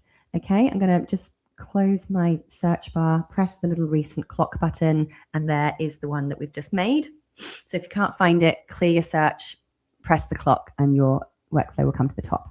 So here we go. With a webinar, exactly like a lead magnet, if this is a free webinar, your trigger is going to be form submitted, because you're obviously going to need to create the opt-in form, like join Sarah's XYZ webinar for free, name, email address. All right. That's a form. They're joining a free webinar. So they just fill the form in. Boom. That is what triggers this workflow. Now, if the webinar was paid, it's going to be slightly different setup. The trigger would need to be payment received. And I'm going to be showing you an order fulfillment sequence in a minute, but just for the sake of being on topic here, if this was a paid webinar, we need to type in the word payment, and we'd be typing in payment received. We'd need to go to filters and say, what have we received a payment for? The product is, and then go and find the product. You need to have added that to your payment section first. Don't worry, I'll show you that in a moment. But you would need to go in. I don't even know if I've got a paid webinar in here. No, I haven't. Let's pretend it was a course. Let's pretend it's that course. Save. So that would now trigger this if this was a paid webinar. But I'm just going to assume right now this is a free webinar, a free online workshop of some kind. They've opted in to join the free webinar via a form. Form submitted, therefore, is the trigger. Okay. Now we're going to tag them with has registered for the XYZ webinar. We're going to tag them with mailing list. Look at you knowing what we do now. Let's add a contact note, shall we? We haven't added a contact note here. And that will just be has joined the XYZ webinar. Okay. Boom. They've got a contact note now. We may also want to add that customer engagement score. So they've, opted in to attend one of our webinars. So we're going to type in contact engagement score. Let's give them 1 point because they're not paying for this. So I'm adding a point. And now we want to move them to the right stage in our customer journey. So again, go and find your actual pipeline. Make sure they're in lead stage because this is a free webinar. If they paid for something, I would put them in a paid stage, but this is a free example. What are they worth to you? And are they open or have you won the sale? So boom, we've updated the customer journey stage. Now this bit is important because unlike a lead magnet where, whenever they join the workflow is whenever they get the thing, when we have a live event or a live webinar running, we need to tell the system when it's happening so that all of the reminders that follow are based on the actual event date taking place. So you will see there is an action in here called event start date. The next thing we do must be to set the event start date. So the system is going to now know when to send all of the upcoming following reminders and check-ins. So the event start date, make sure you choose this, make sure you set your time. Now, by the way, be aware of the fact that the time that you choose here, the time zone is the time zone that you have set in your business settings. So when you go to your business settings and you click on My Business Profile, your address, your physical address here is exactly what time zone your events will be triggering on. Okay, so I have got mine set to Brisbane, Australia in this demo account. So if I said the workshop is running on the 28th at 5:30 a.m., that is going to be Brisbane time, Australia, because that's the date that my system is set to. Okay, so I'm going to press save. Now, we've now told the system when our event is running. If you don't have this step in yours and you want to find it later, I'm just going to show you. Press action, type in event, and you'll find event start date there. Okay, so we told it when it's running. And now, first of all, we're just going to send this email, send straight away. Here's your registration confirmation. So we've got the email confirmation. Congratulations, you're registered. And now you're going to write your confirmation email. So again, remember, here's the email. Click on the 3 dots, edit design, choose your master template, make a copy of the master template, call it registration or webinar registration, save. You've now got your email in your branding, in your master template in there. Then this bit here is where it gets fun because now we've told the system what date this webinar is running. Now we can say to the system, we can do a wait step. Remember we had wait 7 days. This is now where we say to the system, wait until a certain day or time before or after the event date. So this one is where we're saying wait until 24 hours before or 1 day before the event runs and press save. So now 1 day before, we're going to send the reminder email. So it's going to sit there and wait until it's 24 hours to go. And then it will send the 24-hour reminder email. Again, remember, you've got to go into edit design, choose your master template, make a copy of your master template. Hi, Sarah, only 24 hours to go. Save template. Got it? Got it. Okay. Next step, I've got, wait until 1 hour before. Yeah. And boom, send another email 1 hour before. Wait until it's 10 minutes before, because you can do this by the minute. Done. Send another email. Here is now where we can switch it to after. Wait until 3 hours after the event date. Save. Boom. Now send them an email saying your replay will be coming soon. If you love this, go and buy me upsell that I mentioned inside the training. Of course, you can wait for another day. You can send a review request. So any of you who have been on my training before will know you always get a review request from me. It's the system. The system notes that it's waited until 3 hours after my webinar and now send a review request. Hey, did you love it? Was it good? Was it fun? Can you leave me a review? Did you learn something from Sarah's training? Cool, leave a review. Amazing. Who's got that? Who's got that? I'm just going to have a look at the questions before I move to the next one.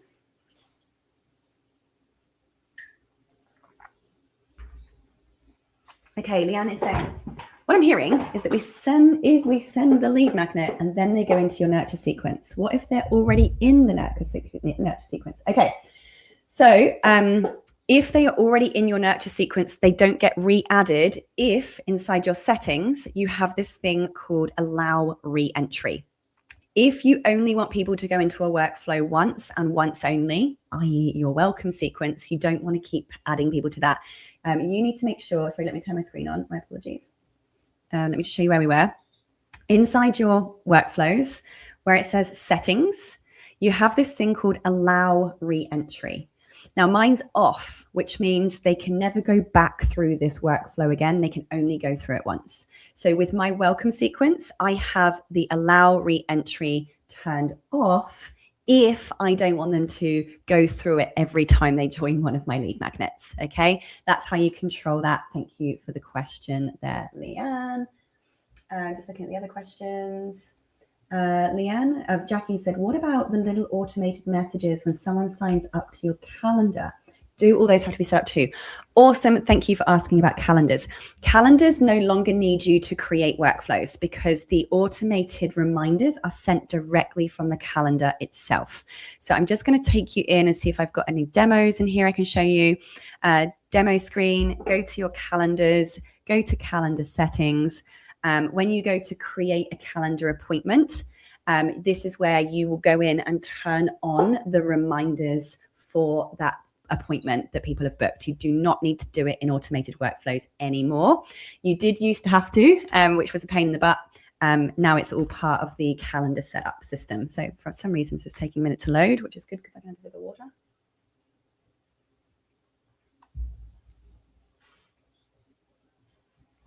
Okay, so I'm going to just see if I can find a random calendar in here. Like here's a 60-minute call appointment. So I'm just going to open it up. When you are editing a calendar or creating a calendar, you've got your basic information, which is, I'm just going to make this a bit smaller. What's the title of the appointment? What's the description of the appointment? What URL do you want? What's your calendar that it's attached to? What color do you want that appointment to be inside your system? But the part where, where's your reminders? Availability, booking rules, advanced settings. Okay, here we go. In advanced settings, you have got notifications. Okay, click on notifications here. You want to make sure that at the very least, all of the email ones are green, because that means that when somebody's booked this particular appointment, they will get sent an email. So in the little edit section here, you want to go to the email section and make sure this says enabled. That means they will not receive a confirmation. When it's enabled and it's blue, blue is good. It means they will receive a notification. So you want the contact to receive the notification. The contact is the client, right? So this is where there's a generic template in here. You can edit it right in here. It will just simply say to them, hi, contact name, we received your appointment. Your appointment is date, time, location. You do not need to edit these little fields. These will automatically fill themselves with the time that the client has booked, okay? So it's more just the kind of before and after at the end that you want to edit, and you just press save changes. So exactly the same again with the other follow-up emails. That one was just for the appointment confirmation, right? Then you've got cancellation if they cancel, if you want to turn on a reschedule one that they get, if you want to send them reminders, again, just press the edit button, go to email, press enabled, the contact receives reminder emails, how many days, weeks, or minutes before. So you can actually add multiple reminders in there, and that's where you turn all of that on. So you don't even have to create workflows for your appointment reminders anymore, which is super exciting. Andrea said, are the points on scales of 1 to 5 or 1 to 10? I'm assuming you're talking about contact scoring, Andrea. So again, for me, I don't do scales. I just like, if they've engaged in something, like they've opted into something, I give them 1 point. And then from that point onwards, points equal dollars, dollars equal points. If they pay me $5, they get 5 points. If they pay me $299, they get 299 points. That's how I do mine. I'm not saying that's how you should do yours. That's just how I do my point scoring for customer engagement. Okay, I'm going to keep whizzing through because I've still got some more demo examples of some workflows that I want to show to you. And this next one is the most important when you're selling things, okay? So if you are selling anything, you must be using a workflow for every single one of those products, services, things, okay, called the order confirmation sequence or the order fulfillment sequence, okay? Order confirmation fulfillment. This is when somebody buys something from you, the trigger is that a payment has been received. And then from there, your workflow is going to look pretty similar to the ones that you're now becoming quite expert in, right?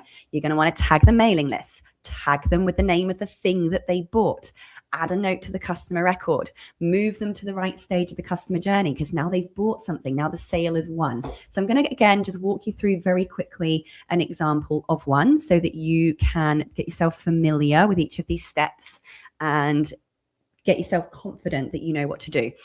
First of all, when it comes to a sale, when it comes to selling something, your workflow can only be triggered if the product exists in your system. Okay, this is an important first step. Go to payments and add the product. The product must exist in the payments area. Otherwise, the trigger cannot fire. The trigger is payment received for what? So we have to create the what in here so that we can trigger the workflow. Here's how you do it. Let's pretend I'm going to sell a webinar. Okay, I'm going to sell a webinar next week. Go to payments, go to products, click the products, and then we're going to press create product. So I'm going to now create my $47 webinar that I'm going to run next week. Okay, so I'm going to call this Sarah's Workflows. I can't even spell today. Webinar. And I'm just going to put $47 in the description because I always like mine to be really, really clear for people. And I'm even going to write the word acronym AUD. So give your product a name. Description, don't put very much in here, guys. I'm assuming you're going to have some kind of sales page or sales funnel somewhere that describes your service. At most, I'd probably put full access and the replay to Sarah's Workflows webinar, just so it's really clear what they're getting. Don't need to do anything else. Keep your tax as per global settings. The only thing I want to do is set the price. That's all we want to do here. So for me, I'm selling in Australian dollars, but you can choose, as you can see here, lots and lots of different currencies. So I'm just going to choose Australian dollars, 47. It's a one-time price. By the way, you do have recurring in here if it's like a membership or something. That is all we need to do, guys. That is all we need to do. Save. We have now made this product exist in the system. That's all that we have to do. So there are a step by where I'm assuming you have a sales funnel where this checkout lives, because now we've made the product, there still needs to be a checkout somewhere that they can buy it. But to just create the workflow, we just need to have done that step. We only need to have made the product exist in the system. So now when we go to our workflows, type in order confirmation. So let's go to workflows, search, type in the word order, and you should find a variation of something like a order confirmation sequence or purchase confirmation fulfillment. Okay, should see something like that wording. Again, click on the 3 dots, press duplicate workflow, and this is where you're going to make sure that you've named it in a way that you know what it is. So purchase confirmation, order fulfillment workflow, and then I'd call this Sarah's Workflows webinar, $47. Okay, that's my way of keeping my naming conventions really, really good. So I'm just going to press delete, press the little clock, And there is my new workflow using that order purchase confirmation template. Open her up. And now you'll see we've got this template made for us. Very, very straightforward. Again, this is going to start becoming more familiar to you, but we've got some new things in here. So you will notice, by the way, I've added a little note for you how we do the trigger. We're going to press add trigger. The payment trigger is payment received. So go find payment received. And then we must press add filters to tell the system what product we're triggering this with. So we're going to press the global product. The product is, and then I'm going to go and find that particular product that we've just created. Okay, now it will show down here if you've made it. Press add filter. The next filter needs to be the payment status is success. You must have these two steps. The global product is, and then go and put your product in there. The payment status is successful. It's really important you have that second step because you only want this to fire. You only want them to receive the access information and get whatever it is if you actually receive the money. Okay, so make sure that you change your trigger to be payment is for this thing and the payment was successful. Now, because these guys have purchased something, we're adding a new action step in here. So let me introduce you to another little action step. This action step is called DND contact. It means do not disturb. Do not disturb is a feature that turns on when somebody unsubscribes from your list. So if somebody's unsubscribed, they still exist as a contact in your CRM, in your database, but they won't receive emails from you anymore because they've been put on do not disturb because they've unsubscribed. Now, if somebody has unsubscribed from you and then they buy something from you, they are not going to receive your confirmation fulfillment delivery email because they're still on unsubscribe. They're still on do not disturb. So for me, in a purchased sequence, I turn off, I disable the do not disturb so that they can receive the fulfillment email. Does that make sense? If they're on, we just make sure that their do not disturb is disabled so that they can receive the communication of their thing. You will be amazed how many people unsubscribe from your mailing list but still buy from you. And if you get emails in your inbox going, I didn't get my thing, I bought this, but you've never sent it to me, the chances are they were on unsubscribe still, and you just need to go off and turn off their DND. So I just make this an automatic step in all purchased email sequences so that it's not something, an issue or an admin that we're going to have to go and fix later. It just becomes part of the process. We remove their do not disturb so we know their email is going to be sent. We update their stage in the customer journey. So again, I'm going to go to my customer journey. I'm going to go and find the stage that they belong to. So this was only a small purchase. Contact name, contact source, how much are they worth? Now, in this particular stage, it might be they're only worth $47 because that's all they paid. It's up to how you've worked out your customer journey, but we're going to update the customer journey. Now, the other thing we want to do is if you do have an abandoned cart workflow, more on that in a minute, we want to make sure that we've removed them from the abandoned cart workflow because they've purchased now, okay? Because if they looked at it, started filling in the checkout, but then they didn't buy from you, your automated abandoned cart workflow will now be sending them reminders saying, hey, don't forget to come back and buy this thing. We want to remove them from that workflow because they have now purchased something. Now, you don't have to have this step there. If you don't have an abandoned cart workflow, just delete this action. But I just want to let you know that you can remove people from other workflows when they enter certain workflows. So they're not getting loads of emails. They're not getting loads of reminders from everywhere. You might, when they buy a certain thing, remove them from every workflow that they're in, including your nurture sequence, right? Up to you. Just letting you know that is an action feature to remove them from other things so they're not getting loads and loads of emails. Nice. Add a tag. They've purchased a particular product. Add the tag mailing list. Add any points. So again, for me, I might add 47 points to this because they've paid me $47. You choose how you do your point scoring. Add a note to the customer record, and then you send them the confirmation email. Again, it doesn't matter what they've bought from you. If it's an online thing, you need to go in here, edit design, copy your master template, and write to them whatever it is that you're writing to them based on whatever it is that they've bought from you, okay? Simple follow-up process if you need to. Remember, you don't have to have follow-ups. But you might like to just check back in with them a week later or a month later. Hey, how are you going with that thing that you bought from me?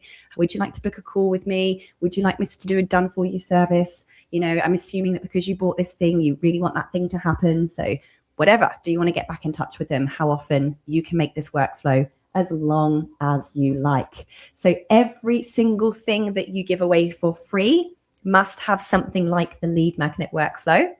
Everything that you sell must have something like that order purchase confirmation sequence.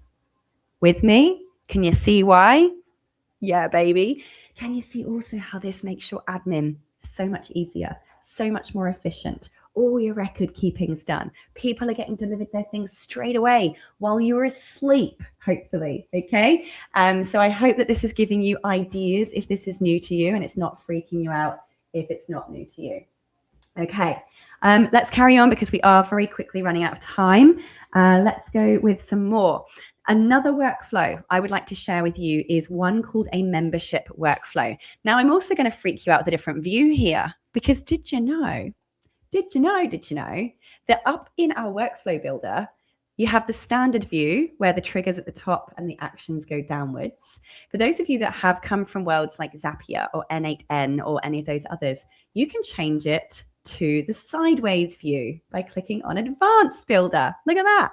So you can see here, when we change it to Advanced Builder, it goes from left to right. So it's just a different view. Okay, this is all still in TekMatix. Do you prefer the top to bottom? I prefer top to bottom. Or do you prefer left to right? Up to you. So I'm just letting you know that this view you see here, I changed the view because it was really long and I couldn't fit the whole thing in a picture. So that's the only reason I've changed the view on this, so I could fit the whole thing into this slide, because I know that some of you might like to look at this later. Membership workflows is not something that's natively inside your account unless you've ever purchased this from me as part of a service or a get it done day or something.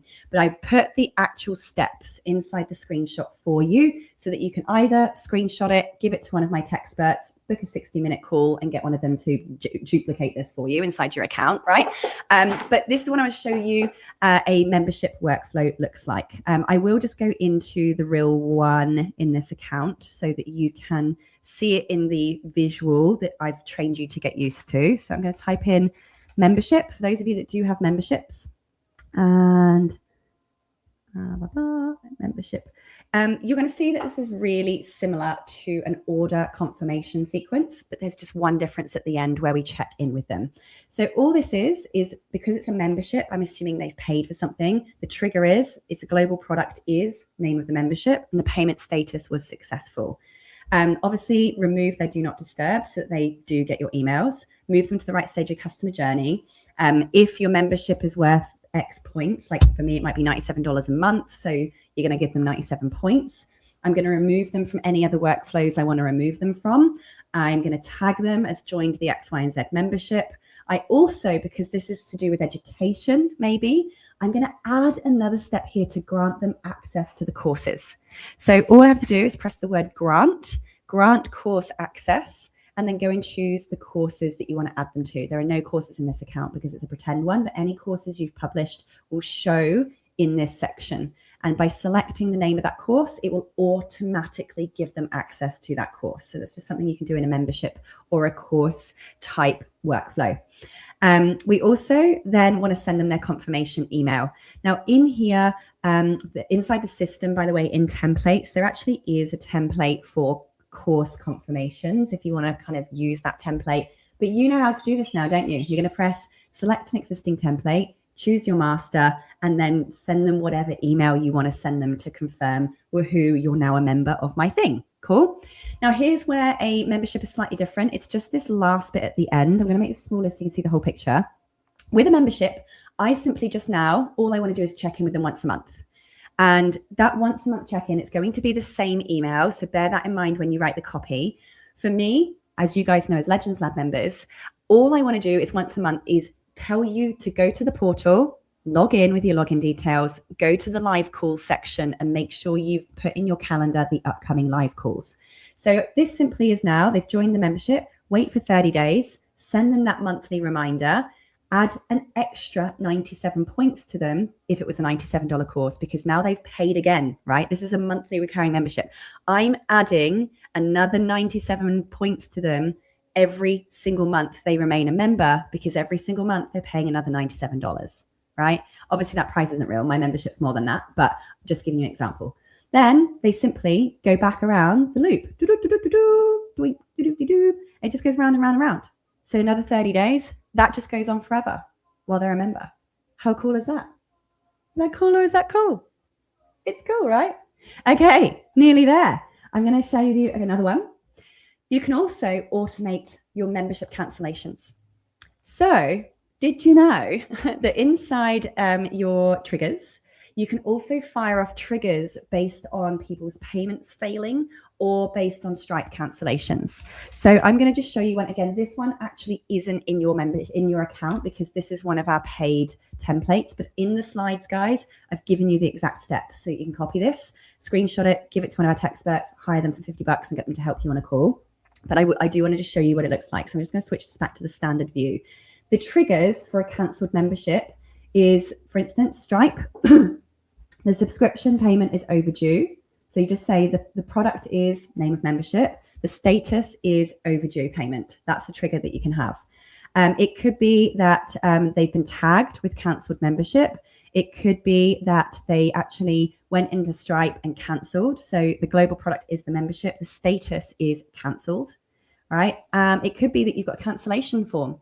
So for me, you guys have to fill in a cancellation form if you want to cancel your TekMatix membership. The second you submit that cancellation form, which is just a form in TekMatix, that will also trigger this workflow.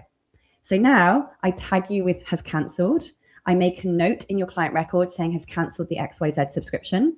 I remove their active membership tag, because you can remove tags as well as add tags. Removing their active membership tag behind the scenes will also take them out of the contact list for the members only. We move them to a new stage in the customer journey. They're no longer in the active client stage. They're now in the cancelled, no longer a client stage. Okay, so it's another stage that you can add to your customer journey. We also move them back to being a lead. All right, and we remove course access. Check this out. You can automatically remove access. So again, I just say remove access to what? I would select the membership courses, and it instantaneously removes the access to those courses without any of us touching or doing anything. So then I remove them from that ongoing monthly membership workflow. So the one I just showed you before, where they're getting 30-day check-ins, we're going to remove them from that as well. All completely automatic. This is exactly how I run my backend for Legends Lab. When you guys cancel, this is what happens. Me and Febby don't have to do anything. You're automatically removed. You're automatically removed from all the access for everything. You're automatically taken out the workflow reminders. Boom, baby. Woohoo! Check you out. Check you out. Automating everything. Now, we don't have a huge amount of time to go through how to set this one up today, but your slides are your guides, my friends, because I've actually put the step-by-step of how to do this next part inside the slides, okay? Now, let me explain what RSS-based email campaigns are. You can create automated emails that go out every 30 days that include the direct hyperlinks to any blog posts or YouTube videos that you have created that month. So if you're publishing any blogs on TekMatix, or if you're publishing any YouTube videos, you can actually use the template that is in your system called RSS Monthly Tips Email, and edit your email template that's in there. And then you can go into the system behind the scenes, and I'll show you, it shows you where to grab your RSS feed URL. You can simply create an email template that then inside your email building area, you can choose to send at a specific date and time. So it might be that you can't see it very well in here, sorry, because it's really, really small, but it says here, when should we send this? And it might be every month on the 28th of every month at 8 a.m. And what this will do is pull in any blog posts or YouTube videos, depending which feed URL you use, and it will send out this automated newsletter for you. So you don't even have to remember to send newsletters. You set this up once in your life and it's done forever. Now, I want to direct you to the full tutorial on how to do that. On the TekMatix YouTube channel, go to playlists and you will find inside here, is it separate RSS? It might be under automations. It's under workflows and automations, I believe. Click on this workflow playlist. On the right-hand side, you should find the RSS. Is it in here or not? Oh, it might be in emails. Not played. Okay, let me just check emails. Sorry, to make sure I'm sending it to the right place. Probably email sending, is it? Oh, look, we'll just use the search bar. Let's just use the search bar. Type in RSS. So you see, can you see here on the YouTube channel where I've just gone to playlist? Type in RSS. There we go. We should have, there's a pretty big one. Where is it? See, even I can't find it, my gosh. Oh, it's right at the top. No, it's not. That's not the full one.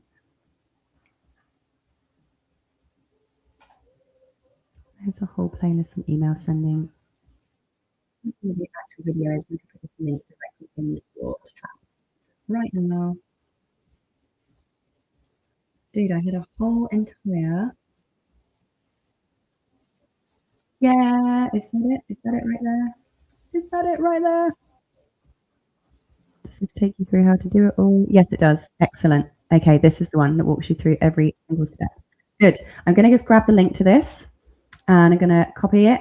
And those of you on the replay, it will be in the courses area as well. So here is the video link. And in fact, what I might do is embed it on the YouTube channel, on the slide deck. Let's just get rid of this skip ads thing. Okay, so I'm just going to take a little screenshot of this bad boy, print screen. Oops. Oh.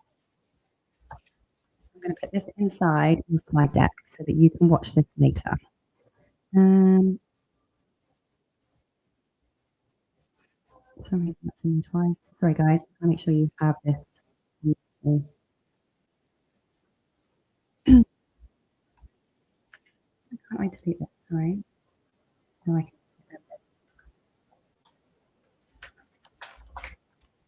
Tutorial.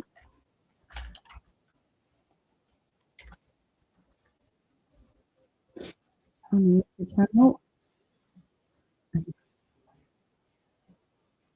And just grab that link again. Share, copy link, and then right click, add link, and paste. All right, now that's clickable. Full tutorial. And I'll just put in capital letters for setting up the RSS feed automations.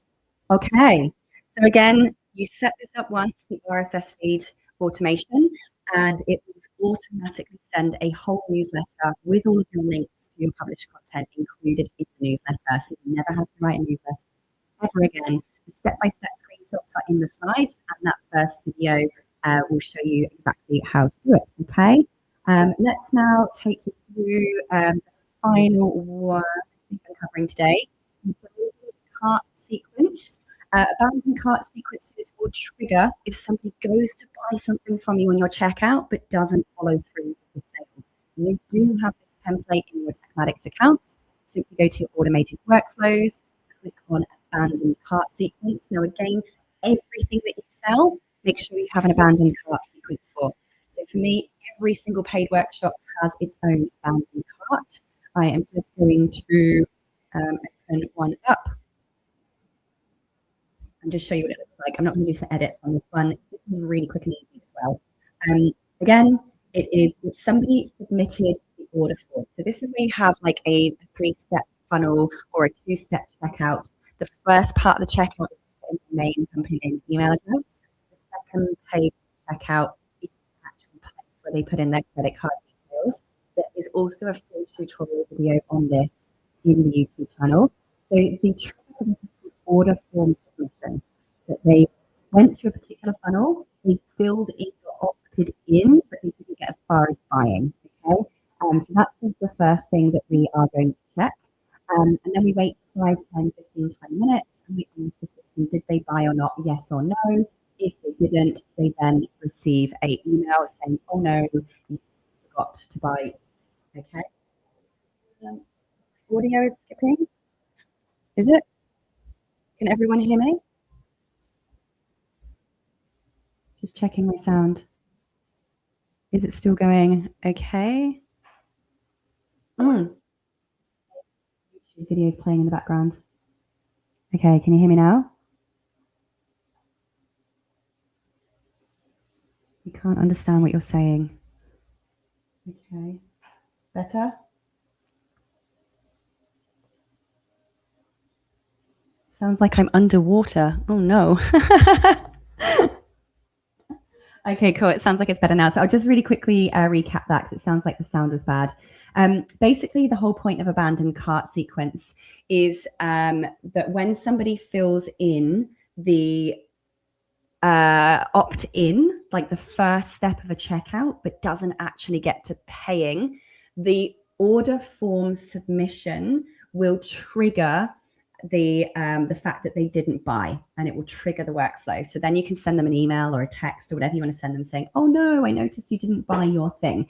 Now, I do recommend that you get one of the TekMatix to help you set up your abandoned cart workflow, because you do need to make sure that in your purchase order confirmation sequence, remember we tag them as purchased X product, that needs to be pulled into an abandoned cart sequence, because you're saying to the abandoned cart sequence, has somebody bought the product or not? Yes or no. If they haven't got a purchased tag, then we're going to send them an, oh no, you've got to buy your thing. If they did buy and they do have a purchase tag, then obviously we're not going to follow up with them or chase them in this abandoned cart sequence. So what will need to be in this sequence is what's called an if or else branch condition. The condition is, did they buy yet? Yes or no. And it's having that buy tag, has purchased X product, that determines whether or not the system can tell that they have or they haven't purchased it. So for the sake of $50, guys, I'd get one of the TekMatix to make your first one for you. From that point onwards, you can just press clone, clone, clone, and you'll know what one thing to change based on the product being different each time. But that is going to save you potentially 80, 90% of your lost leads. It is incredible how much extra money I have made by having an abandoned cart sequence turned on. Really, really powerful for you. So there are a couple of steps for you to follow inside this slide deck over here. But if you follow the help of a TekMatix or just pay for it, it will be done for you. Now, I'm not going to do this one today, but I want to let you know that one of the actions that are in Workflows now are AI actions. ChatGPT, Manus, any other AI tools that you want to webhook in. We actually natively have ChatGPT as part of a workflow. And this is how you can completely customize totally personalized automated emails out to your list without doing anything. This is really exciting. So here, inside a workflow, you'll see from this image, I'll make this a bit bigger for you so you can see this a little bit clearer, is I actually did this with a reactivating old contacts, reactivating old clients that had cancelled, and wanted to send them a really personalized message without me manually having to write every email. So we said, anyone who has the tag has cancelled fires off this workflow. We wait for 7 days because we don't want to email them right away, immediately after they've cancelled. But we're going to wait for 7 days. And then we added an action called the ChatGPT action. So you'll see here, this is what it looks like when you click on this and open it up. Action name is ChatGPT. You can choose the model that you want. And then you, inside the prompt, put in a prompt that says, here's what you're going to do. Here's the type of personalized email you're going to send, pulling from their contact information, and then send the email is the final part of this step, right? So here is like an example of the actual email it produced for somebody. I got it to go through their client record, look at anything that they've bought, said why they cancelled, pulled cancellation information from their communication, and it creates a completely personalized email on autopilot. So if you want to set up these really personalized outreaches, these really personalized communication threads, then again, I'd recommend that you book a call with one of our tech experts. But I actually got ChatGPT itself to write this prompt. So I went into ChatGPT and I said, I'm going to be using my TekMatix account and a ChatGPT action to craft really personalized emails to my audience. Please, can you write the prompt for me? And that's how I got my prompt. And then I just gave it an edit, because if you don't know, what to prompt it with, well, having a blank page is really, really challenging. For me, this just helped give me a structure to then go and tweak and edit by myself. So that's exciting. Yes, it is very, very cool. Now, we also have an automation feature that's a preset template, a preset recipe inside your system, called Facebook and Instagram comment automations. This note only works on business pages. It does not work on personal profiles. That is not a TekMatix limitation. Meta does not allow API to personal profiles at all, ever, anywhere, from any platform at all. Only works on business pages. But this is where you may have seen those posts called comment banana below and I'll send you my free smoothie guide, right? That is how you get the system to automatically reply to the comment. If you go into the TekMatix workflows, find the recipe or the workflow called Facebook comment automation or Instagram comment automation. That's the actual names of them right there where my mouse is moving over. The trigger is comment received on Facebook. When you open this up, it will say what post. You choose the post, it will automatically suck it in. And then you get to choose 10, 15, 20 different variations of replies. And you can add other actions as well afterwards. But you can completely automate commenting or replying to comments on your own posts, on your business pages, to really fire up that engagement. The more comments you get, the more your posts get seen, and you don't have to manually do all of these replies. It's completely automated. Just gets better, doesn't it? Now, I'm not going to go into AI assistant bots today, but this is another form of automation. Inside your TekMatix AI agents area, you can turn on conversation AI, and this is where your AI will automatically reply to Instagram DMs, Facebook page DMs, Google business profile DMs, and so much more. Completely automated responses in full communication conversation style, not preset answers, actual interactive conversation. If you haven't got that turned on, book a call with a tech expert and get your AI agents turned on. That is inside AI agents and the AI conversation builder right there. Okay. Now here is a new announcement for you. You guys are hearing this first. Who has been vibe coding or heard of Lovable? Well, we now have it inside TekMatix. TekMatix now has inside of it a full AI vibe coding builder over in the AI studio. I don't think it's in this test account yet. We haven't yet made it live in everyone's accounts. It's still being distributed. It's not inside this account. I'm just going to turn it on to this account to show what it looks like, because we haven't put it on in everyone's accounts yet. But you will find very soon you have something called AI Studio on your main left-hand menu. And this is where you can literally come in and say, build me an app, create a landing page for my upcoming course, and it will build it all for you in seconds. FYI, you can also do automatic page building already inside your websites and funnels. Inside your websites and funnels, you can already go in, press build with AI, and it will ask you what is it you want to build, and it will build that workflow for you. That funnel for you based on you giving it a couple of text-based prompts. But again, just a little bit of automation to ideas that you have there. Later on, you can go in and also start doing major automation for your project management, your client management, services management, client onboarding. As you saw from the system, you can do all of your quoting, your estimates, and your invoicing from TekMatix. So you could even have workflows that trigger when somebody fills in a quote request form, that trigger something else when the quote is requested. It automatically can generate quotes and proposals and invoices for you through the workflow builder as well, enabling you to then go in and put heaps of your admin for service-based work, project-based work, client onboarding work in the system as well.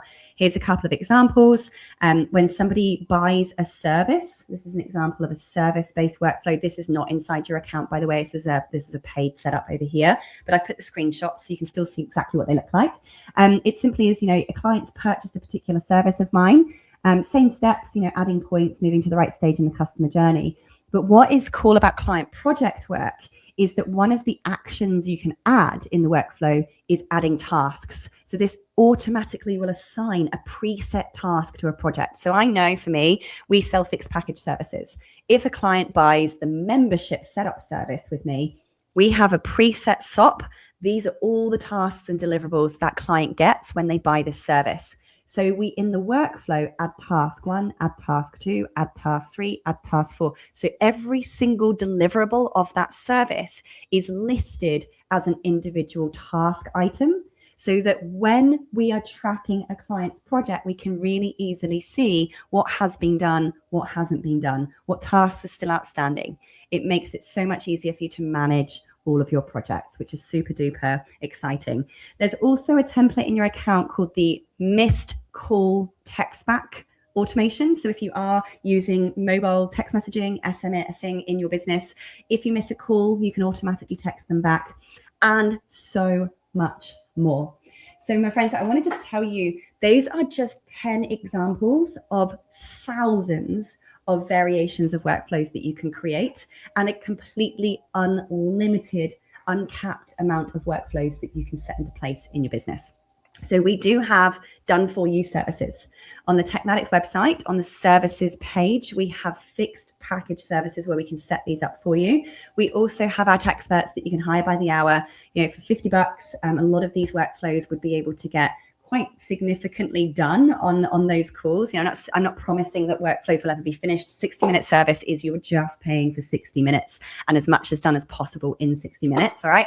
But you can probably get the majority of these workflows set up, or at least in a skeletal position for you to go and edit with just hiring a tech expert for an hour. Who has learned something new today? I would just love to hear from you guys. Did you learn something new?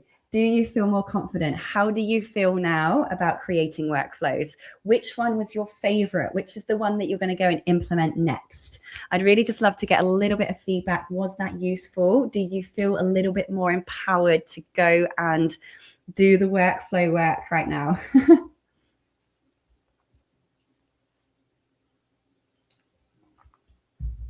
Yes. Diamond saying, oh my God, wow. Love it. Amazing. Well, thank you all very much for showing up today. I'm not sure whether you're feeling excited, overwhelmed, probably all of the above. But I hope you can see that once you get, one of these in place, you're saving time. You get 2 in place, you're saving even more time. And your administration becomes better, your customer experience becomes better, your bottom line gets bigger because you're spending less time on administration, and that basically just increases your profit margin, right? Because you're less expenses doing all of the admin. Thank you so much for sticking through this extra long session, but I really, really hope that you found it mega valuable. Make sure you tell your friends to come and join TekMatix. Make sure you use your affiliate links, of course, as well, so I can pay you for any referrals that come through. And make sure, again, you do go back and watch this recording so that you can go and take your time implementing some of these steps. In the meantime, love you all. Happy teching. Bye. See you guys. Love ya.